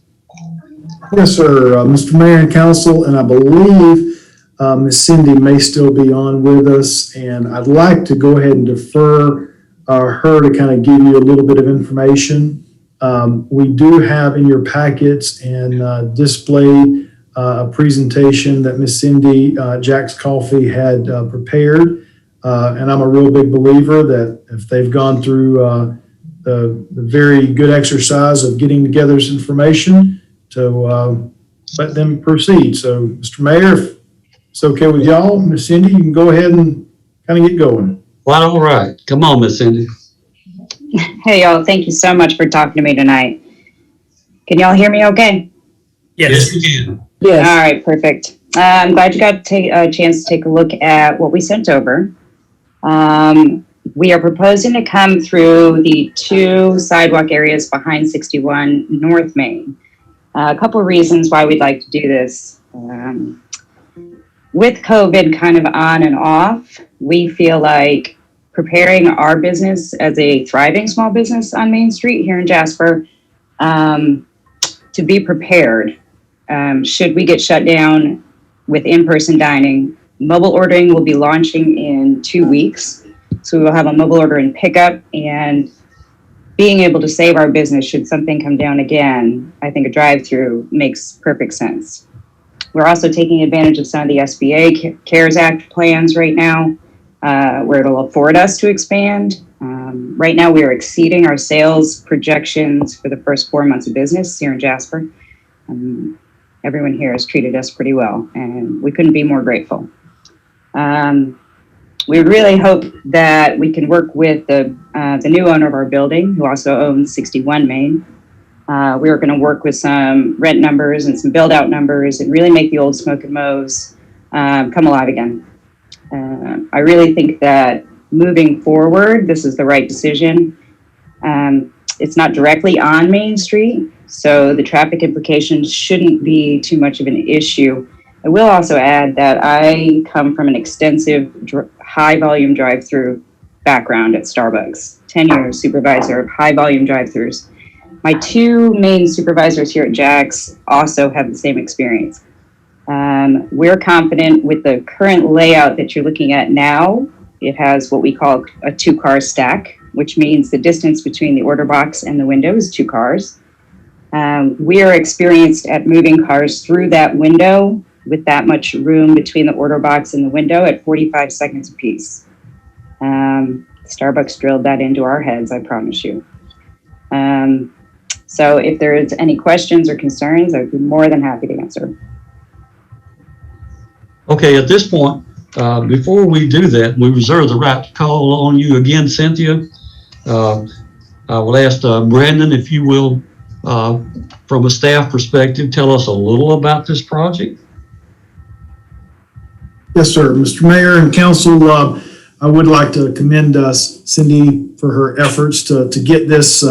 When she did approach staff, Lonnie and the team candidly did not know exactly how to approach it. And I will admit that I don't necessarily know how to approach it either, in so much as drive-throughs are not something that's common in a lot of downtowns. So nonetheless, they did provide an actual exhibit, whereupon in your packet, you'll see the existing conditions. There is dedicated areas behind the 2 properties, I believe both of which are still owned by the same property owner. So with regards to private property, there is a certain bit of latitude that is afforded to them. However, due to the fact that there is the required access, ingress, egress vehicularly onto city rights of way, there is the need to seek some sort of approval or some sort of acceptance of allowing. You'll see in the exhibit I have pulled up here, they have had a qualified individual put together an exhibit that right here is essentially Mark Whitfield running horizontally. Stegall is running vertically up here. There is an existing power pole, and I don't know if this is actually drawn to scale. It does appear as though it's pretty accurate in so much as we do have that little island right here at the intersection. So you can see that they have maintained a certain amount of distance of 12 foot or greater, which is your standard width of a drivable lane. It appears as though that this is a drive-through window.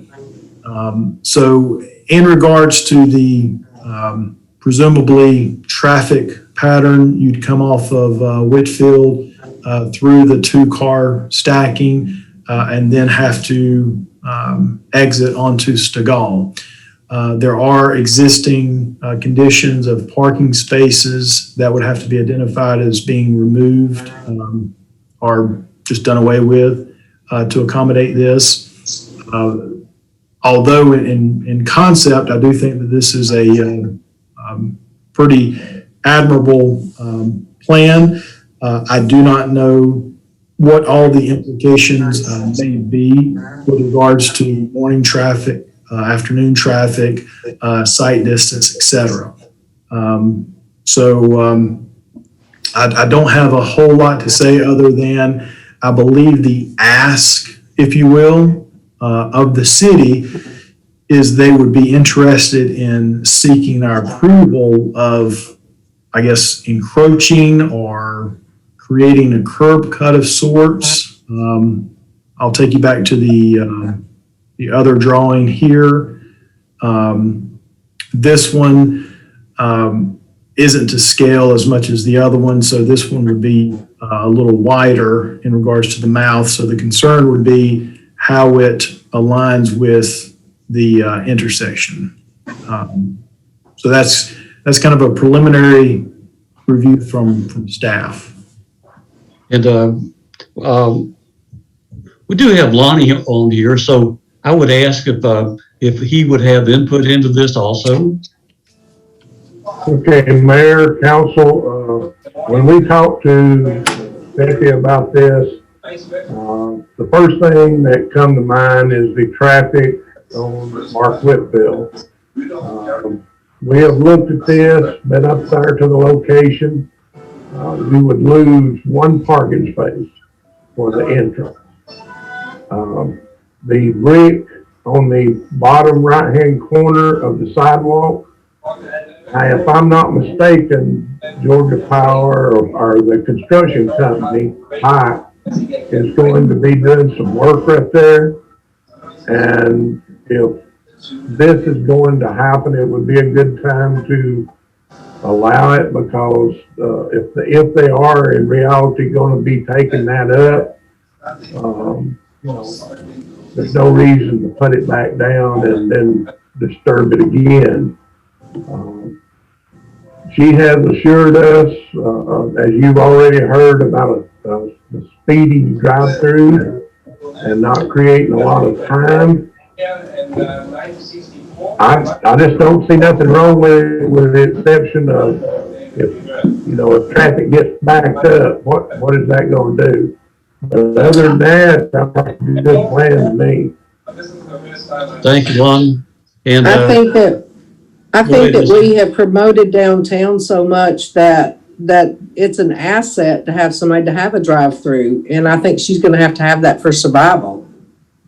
so one more quick question comes to mind, and that is what our exposure is from a legal standpoint. And I'm going to ask our city attorney to weigh in on that because I don't know enough. Like so many other things, I don't know enough. So if you would, David, give us your opinion of this from a standpoint of what our city can and can't do and what we're risking or not risking. Well, I think y'all have the legal power and authority to authorize it. I'd kind of feel better to have a traffic engineer say that they've got enough stacking ability in the drive-through that it won't impede Mark Whitfield driving. You got one car at the drive-in window, and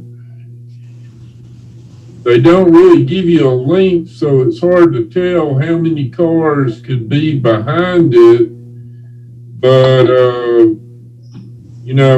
I don't go to Starbucks every day, but I go probably once a month and go around, 7:45, 7:50, which I think would be the morning crush. And Starbucks can have 10 or 12 cars in line waiting. And so I'm a little concerned just whether traffic would stack up. I think when they come out on Stegall, you'd have to do a right turn only. But you know, I'm a layperson. I'd like to hear a traffic safety engineer say, yeah, this will work and it won't create a traffic hazard. And, you know, we could grant them easement rights over the sidewalk. We'll lose 2 parking places, it looks to me,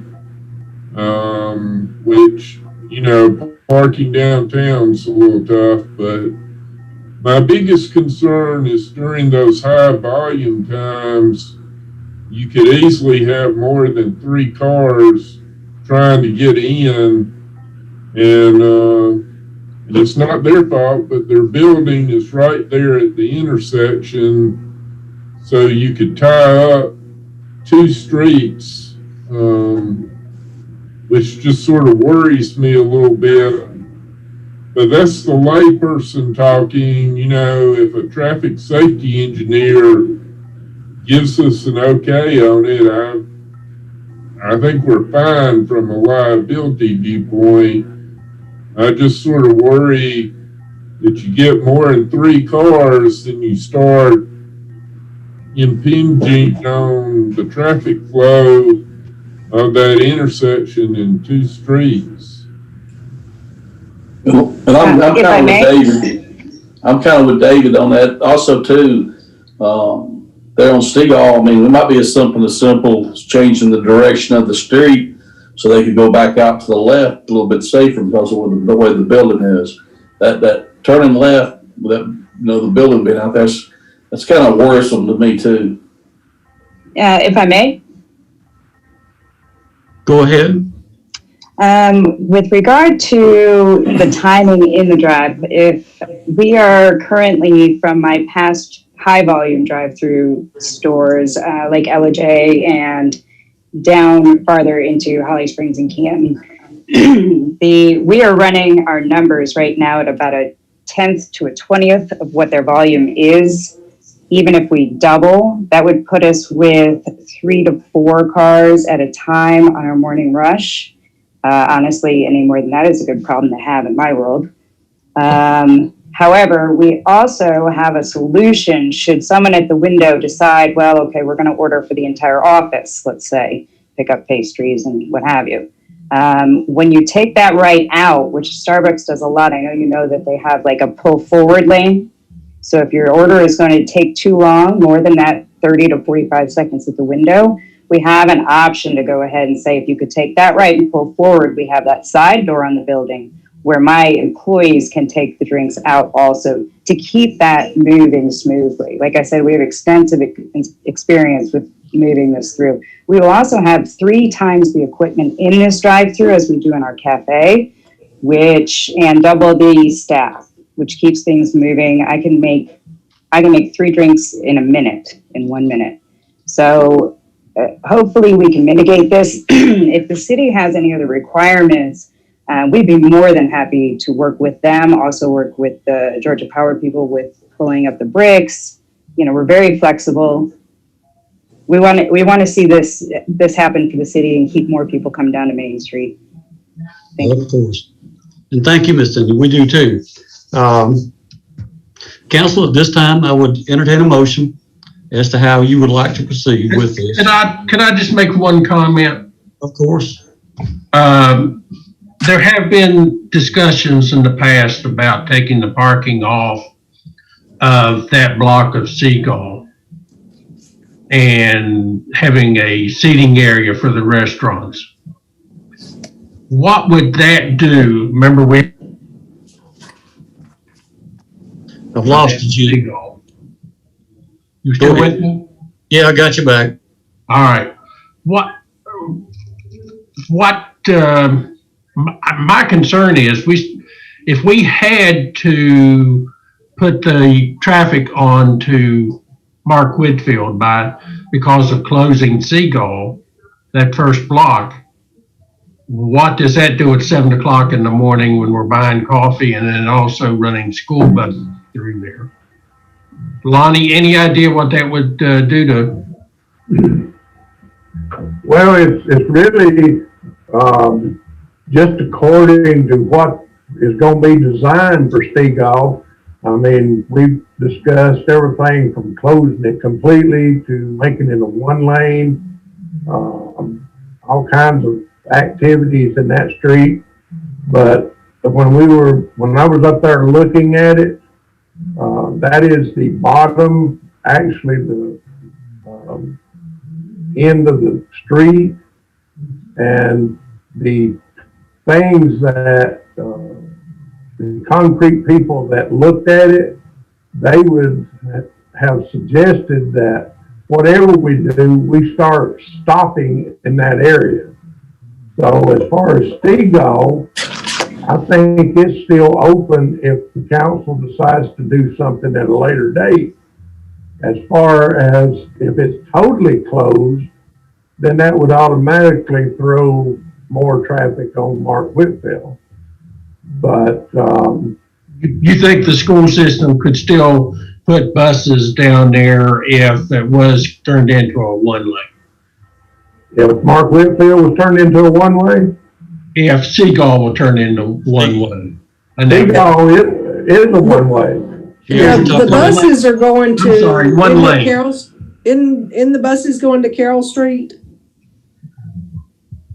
I think some of them are going to DB Carroll. Yeah, But baby Carroll. if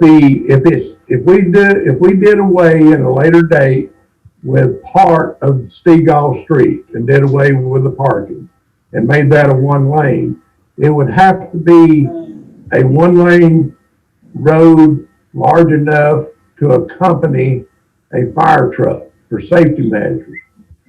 So it would have to be at least 20 foot wide with one lane. That's what fire safety codes call for. So if you've got 20 foot, if a fire truck can turn in there, a school bus should be able to make the same turn. So I'm no engineer, but That they were using DB Carroll now, the Board of Education was using DB. some of them are. I don't know how many buses goes in each direction, but I have saw them on both streets. Okay, Okay. just a consideration.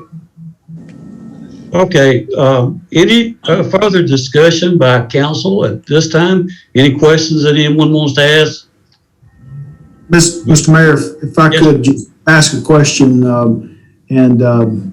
I have to ask this because I've been in several jurisdictions over the last 15, 16 years. And I think to Ms. Cindy's point, we want her to continue thriving and being very good. I do think that she's planning to lease this particular building. And so the concern that I would express, or at least ask Mr. Syfan, if something is considered by way of granting, I don't know what you would call it, access or otherwise, and Ms. Cindy decides to go to a larger facility elsewhere, would the city be able to call back or stop this? Because if there's a proprietor that's using the facility, maybe not her experience with the turnover, we could be faced with a situation of approving something that otherwise in the future is converted to something else that may not necessarily have the same experience. Is there any ability for the city to do that? Yeah, the issues that you sort of get in there is whether you grant an easement that would run with the property, which means that whoever owns the property would have rights, vested rights in those easement ways, or whether you would just grant a license. From the legal theory side of it, you could grant a revocable license, but I don't know, like if Miss Cindy needed an easement in order to qualify for expansion funding, the lender might be concerned about a revocable license. So we need a little feedback about, what they would need. From a drafting viewpoint, they'd be very similar, but one would be revocable and one wouldn't be, which means that, with an easement, a future tenant, not Miss Cindy, would still be able to use the drive, and, there wouldn't be much the city could do about it. If everybody could live with a revocable license, we could continue on with that and just renew it every year. And, and then if she ever moved out, then we could consider, any plans by a new tenant or a new owner about whether to renew the license or not. But we probably need some input from Miss Cindy to be sure that it would have no impact on her expansion plans. That I'm not entirely sure of. I'm not opposed to it personally at all, and I'm looking at a 5-year lease to begin with. So I'm inclined to think that if I'm signing a 5-year lease and the city gives me a 5-year, that the expansion financing in my layman's term, I don't know for sure, but I would imagine if it matches my lease term, that might make the financing more comfortable, knowing that at least the term of my lease matches the approval from the city. That would be my thought on it.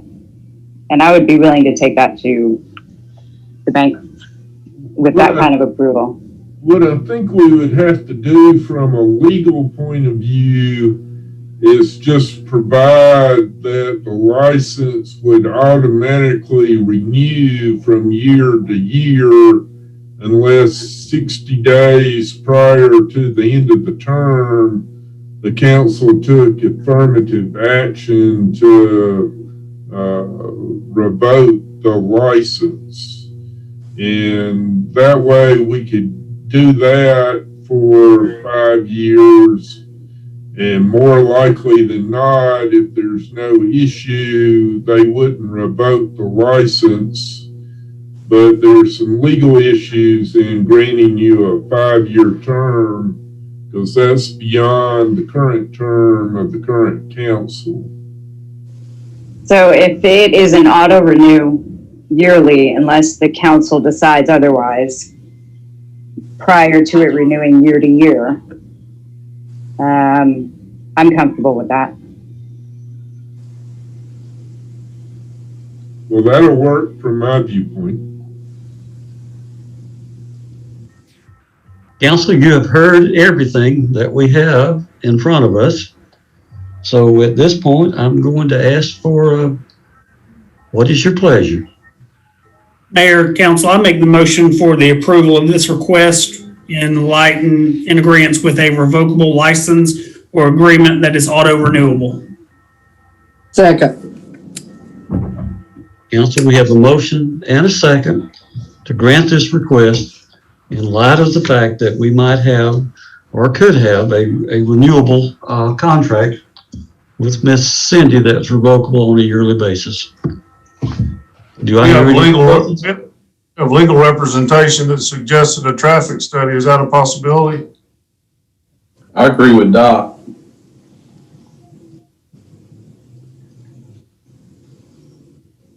So the one, Mayor, if I may, the one thing that comes to mind with this and a traffic study in that location, when I think traffic studies, I think low speed areas. This area is a low speed area with pedestrian traffic. I'm just not, personally, I am completely comfortable with this idea. I do understand the concern of wanting someone like that to look at it. If I were to approach it in that manner, I don't know that it would be accurate with the same thing as advertising for a four-way stop outside of a four-lane highway at 65 miles an hour. I feel comfortable with this action, just my opinion. But I also look at if you're coming in, you're gonna be getting it off the left side of your car, and then you're gonna be next to the building. There's gonna be a little bit of a blind spot there, Kirk. That's the only worry I have. Well, I think there'll be parking places where they can pull out enough where they can see going through there. I think the main thing would be afternoon, and I think her coffee sales would be down in the afternoon at the 3 o'clock when the people are picking up the kids. Now, I think the morning traffic could pose some degree of a problem, but I think they go straight down there and let the kids out. When they line up is when they line up at 2 o'clock to pick the kids up at 3 o'clock. You know, and I don't think she's going to be selling a lot of coffee at 3 o'clock. I think those are things that a traffic study would tell us. I also think that this is a critical area in our plans in the city. This has come up at least 3 times in the last year.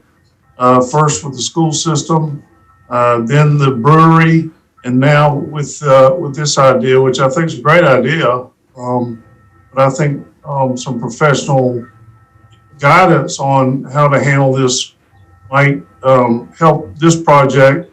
It might also give us some guidance on how we would move forward with some other development of Stegall and or the school board deciding one week they're going to do one thing, next week decide they're doing another one. But that's my input on that. I agree. I don't think the school board knows what they're going to do. You know, and I hate to lose a patron downtown because we're not able to work through some of the solutions. We've pushed to rebuild the downtown so much that I think she's a great asset that I just don't want to lose over some traffic. I mean, and maybe I'm wrong on that, but I just feel like that there's not that much traffic in Jasper if anybody's ever driven outside of Jasper. So I don't want to lose her either, and we can make the same decision regardless of what the study might say. No, I understand. We have an option here, council, that if we were to table this for a particular period of time, then we could do the study and then bring this back to a vote. Now, at present, I would have to need one of you to withdraw a motion and a second, because we do have a motion and a second on the floor. So if that would be of potential to either one or both of you, then we could do that and move forward into the next meeting. That would give us, maybe 30 days to get something from the school system and get some input from them. Other than that, then we would have to go to a vote. So, Mayor, does Ms. Elliott have any comments on the traffic study? I beg your Oh, I pardon? agree with you, Doc. I'm all for the traffic study, and I'm all for the coffee shop too. It's just I'd rather be safe and make sure that we're not creating some kind of trap. And I just feel better if we have a study, and I don't think the study would take that long. I don't know. May I? Do you have any comments? I do. If the traffic study is the concern, is it possible to grant the access and then perform the study because it is revocable? And we would still be in construction within a year. I mean, you would have 60 days before that. I mean, we would only be open with a drive-through for 4 months before it's revocable again.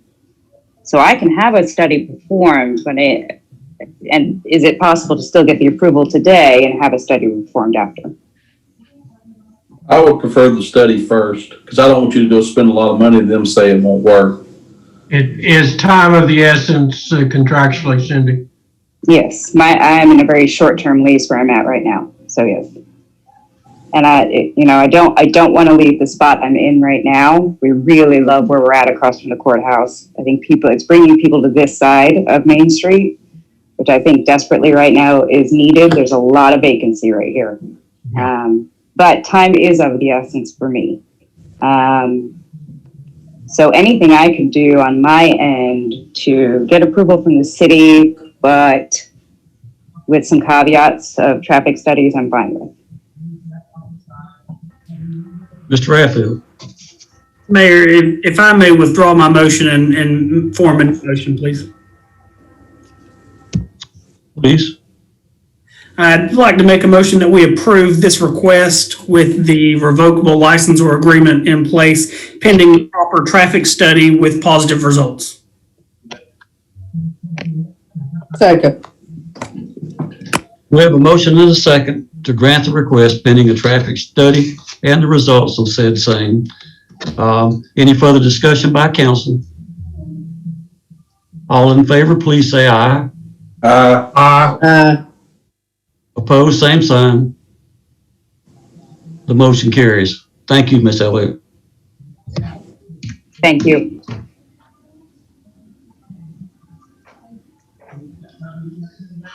At this time, we're going to enter into an executive session, so I would entertain a motion that we adjourn to executive section. So moved. Second. We stand adjourned, and Brandon, will you tell us or everyone on how this will work for them on Zoom? Yes, sir. Everyone has done this yet.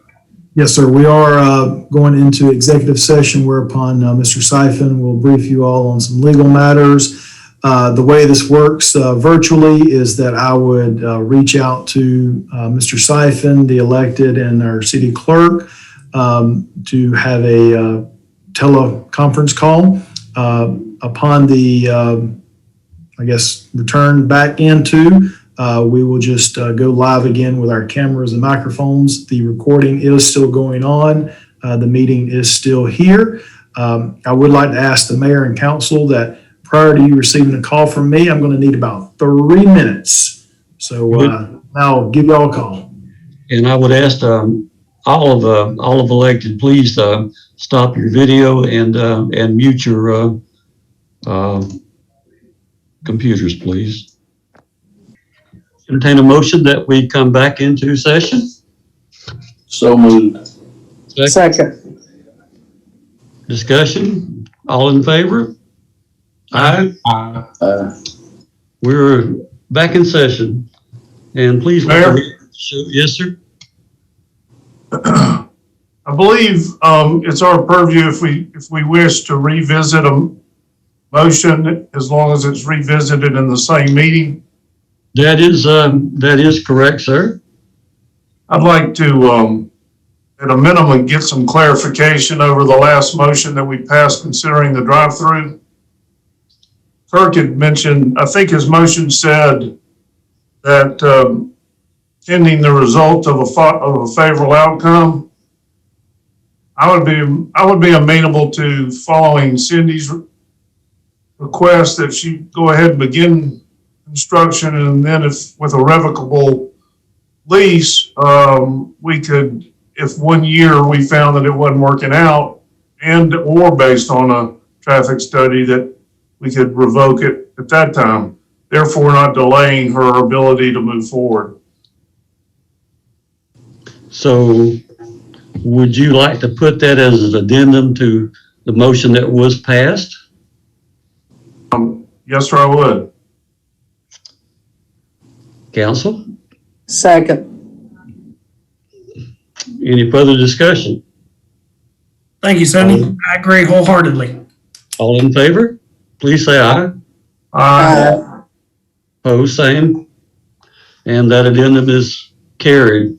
And let the record show that we were in the executive session for the purposes of seeking legal questions from our attorney. So, committee reports. These are always wonderful. Development committee, that would be council members Dr. Sonny Proctor and Kirk Raffield. Well, we're considering a traffic study at Stegall. Okay, you beat me to that one. Well, I was considering after a 6 hour Zoom retreat too, but hey, tell us something. I just want to thank everybody involved in working together to get new planning, and zoning, ordinances in place. It's a huge thing, and it's been fun to do, and again, appreciate all the work that staff's put forth, and also our brilliant, city manager for, helping lead us down this pathway. Agree.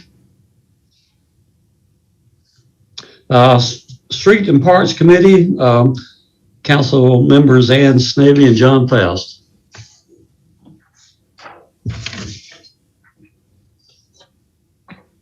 Go ahead, Ann.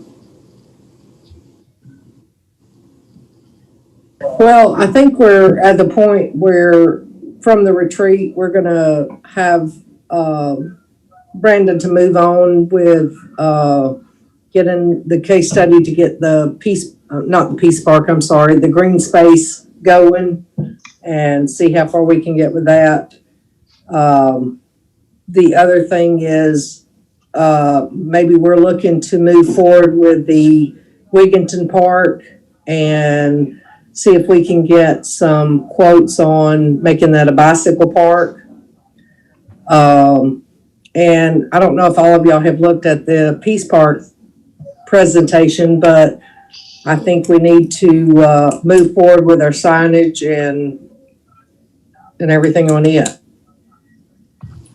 Yeah, I think we're gonna go ahead and at least get the bathrooms up and going. That's gonna be a good thing. And, I think with the improvements and with the designs and the concept and a plan in place, I think people are gonna be very happy with what's gonna happen with the streets and the parks. I agree. Thank you. Is the committee going to be making a recommendation on which of the plans we look at for the Peace Park, or we consider? I think we would like some input on the council from that as to where we go with that as well. Because we had so many good designs, so many choices, and they all were good.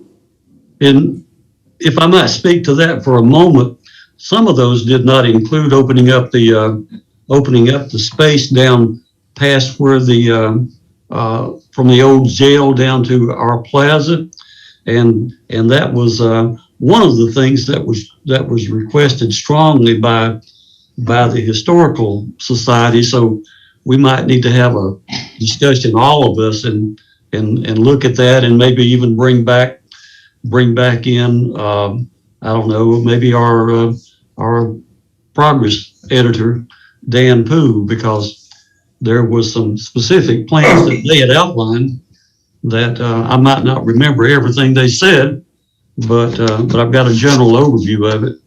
But we could turn to them for specifics before we make a final decision, okay? Are you volunteering for that, Mr. Lawrence? I'm looking around to see who's here, but it's only me. It's only you. You know, I'll be more than happy to talk to Dan and also Bill Cagle and some others as we might need to, whatever we might need. And yeah, I'll do that. But we could certainly get some feedback from them as far as to which direction we need to go, for sure. We got time on that too. If we start with the bathrooms, it's going to take us quite some time into the future to develop that. So we do have time, but we will. Brandon, did we lose Brandon? We lost him. Oh, yeah, we lost him. Okay. We did lose Brandon. He lost power. Okay. I'll come back to that question for him then. What I wanted to see is if we might move forward with getting the bicycle park, some ramifications for that as to far as how we need to proceed with that, maybe. And getting somebody, if we have the funds to move forward with that at this point. And then let's clarify, that's for mountain biking. This has got several different things. It's really exciting, and I'd like to, like you said, I'd like to see us move forward with it if it's going to be possible. Keep your Harley out of there, John. We'll ask Brandon when he comes back on that. We'll go back to him on that one. He has had a couple of emails. So I think that what we probably need to do is authorize him to move forward with a study that's going to cost us some money to do, but at least it'll get a good overview. And that's where we stand now with that. But I think that that he has identified. Hey, I think he's back on. We might just back on. Yeah, there he is. So I was talking for you, Brandon, about the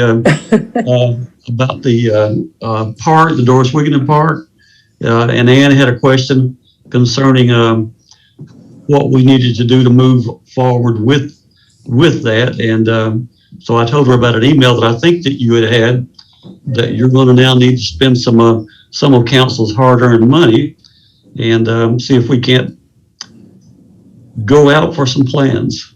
Well, the good thing is you all have empowered staff with a little more latitude with regards to purchasing powers. You may recall the purchasing policy. I have authority to spend priority items, budgetary items up to $5,000, $5,000 and $10,000 with a council representative of the committee. I did solicit and receive a preliminary estimate from one of the recommended concept designers of between $3,000 and $4,000 to do I guess I'd call it a feasibility. They call it a concept. So y'all've kind of given me that ability on Friday to communicate, as well as communicating with Scott and Tim at CPL today at 3:30, sacrificing my my cold naturedness to go outside in the elements to meet with them on site. I've told him to be very favorable with any sort of design of the bathrooms. It does appear as though that y'all want to move forward with some of these high priority projects. So as long as we're well within these ranges, I'll keep you all in tune at the committee level and then the council level about progress. Are we on the same page with the green space as well, Brandon? That one, I told Scott today, I've got to wrap my head around. It will be something that council's going to have to authorize because that is a very large project. By way of moving forward with kind of demoing some of the existing site features, I'd probably do a site visit with one or two council members to understand expectations. And then from a conceptual perspective, getting a civil designer on board would be the next one. And that one is going to range well above my spending authority. Okay. Okay, item C would be Administrative Committee, council members Jim Looney and Ann Snavy. I just want to thank everyone for the work that was done on getting the city charter ready to be presented to local legislators for consideration by the House and Senate. We've been talking about that one for a while. It was good to get it done. Appreciate, David, your work on that and all of the council members. I can't think of anything else I have. Ann, do you? No, I agree. I want to thank all the council members for moving that forward, especially. And I think the next thing that we're looking for, Jim, is probably the personnel policy that Stella has been working very hard on. So I think that is our next thing to tackle. Yes. Okay, water, wastewater, council members John Faust and Dr. Sonny Proctor. Well, as y'all know, there's a lot going on. I mean, with the agenda items of JKL and them, that's a lot of work going on. And I want to just tell everybody at the city that we appreciate our employees. And I think once we get all our improvements to the system, you'll definitely see better service and you'll see water savings. We've got a lot of cool stuff coming. It's really a good thing happening. Nothing to add. Police and Fire, council members Kurt Redfield and Jim Looney. I don't really have anything to add that we didn't discuss at the retreat Thursday, or the workshop. I did I'm still working on some just stick drawings of how we might handle an addition to the existing firehouse. Trying to give some more space, some more usable space down there. And I'll have it done this week. I'll give it to the firefighters for them to discuss, and then I'm sure we'll be able to draw it up a second and third time after that. So it is a work in progress. Thank you. Kirk? As far as a committee report, being committee member for public safety, I don't have much to add. Unfortunately, there were tours that occurred previously. I was unable to attend due to sickness in the family. And this last week, unfortunately, we've had a death in the family. And what I have been reminded of this entire week is that where we live is a special place. And I'm looking at each of you on camera, and this is a wonderful team to be part of. So I just wanted to say thank you to all of you that have reached out, that have done your job so well, and I am excited and honored to be part of it. Thank y'all. Thank you, Kirk. Financial report, Mr. Beverly. Oh, well, let me find it. Hold on. Okay. Revenues for the month of January were really high because the property taxes were due. We got a very good report from the county for SPLOST, and that had to do with Christmas spending.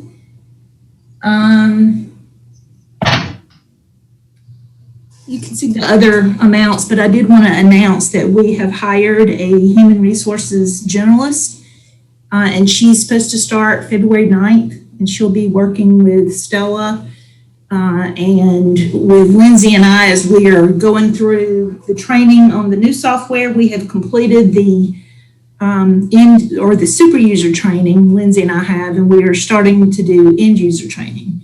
And that actually shows us how to use the system. We've learned how to set it up. So we're moving ahead very quickly on that and should be done with that training in March. Other than that, you've got the SPLOST report, and I suspect we'll be making some big checks out of that soon, but it's all for good stuff. That's all I have. Thank you, Beverly. And let's see where we're at. Here would be Lonnie Waters, our development report.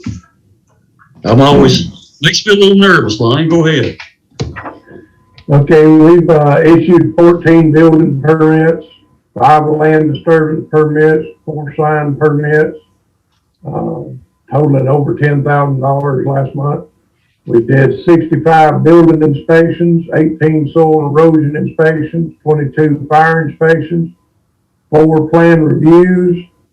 We've renewed 370 business licenses and 104 insurance licenses, and issued 7 new business licenses.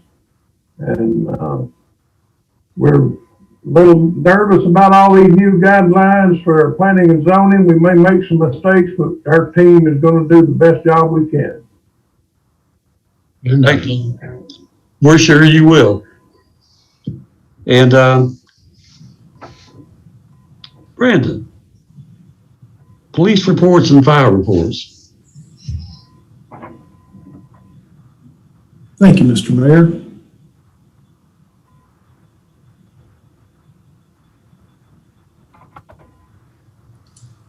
I will have to defer to the visual on your screen, just so you can kind of take a look at it. I don't necessarily have the best approach as chief level or Chief Roper, but I think it serves the purpose of still answering calls for service, as well as on the fire department.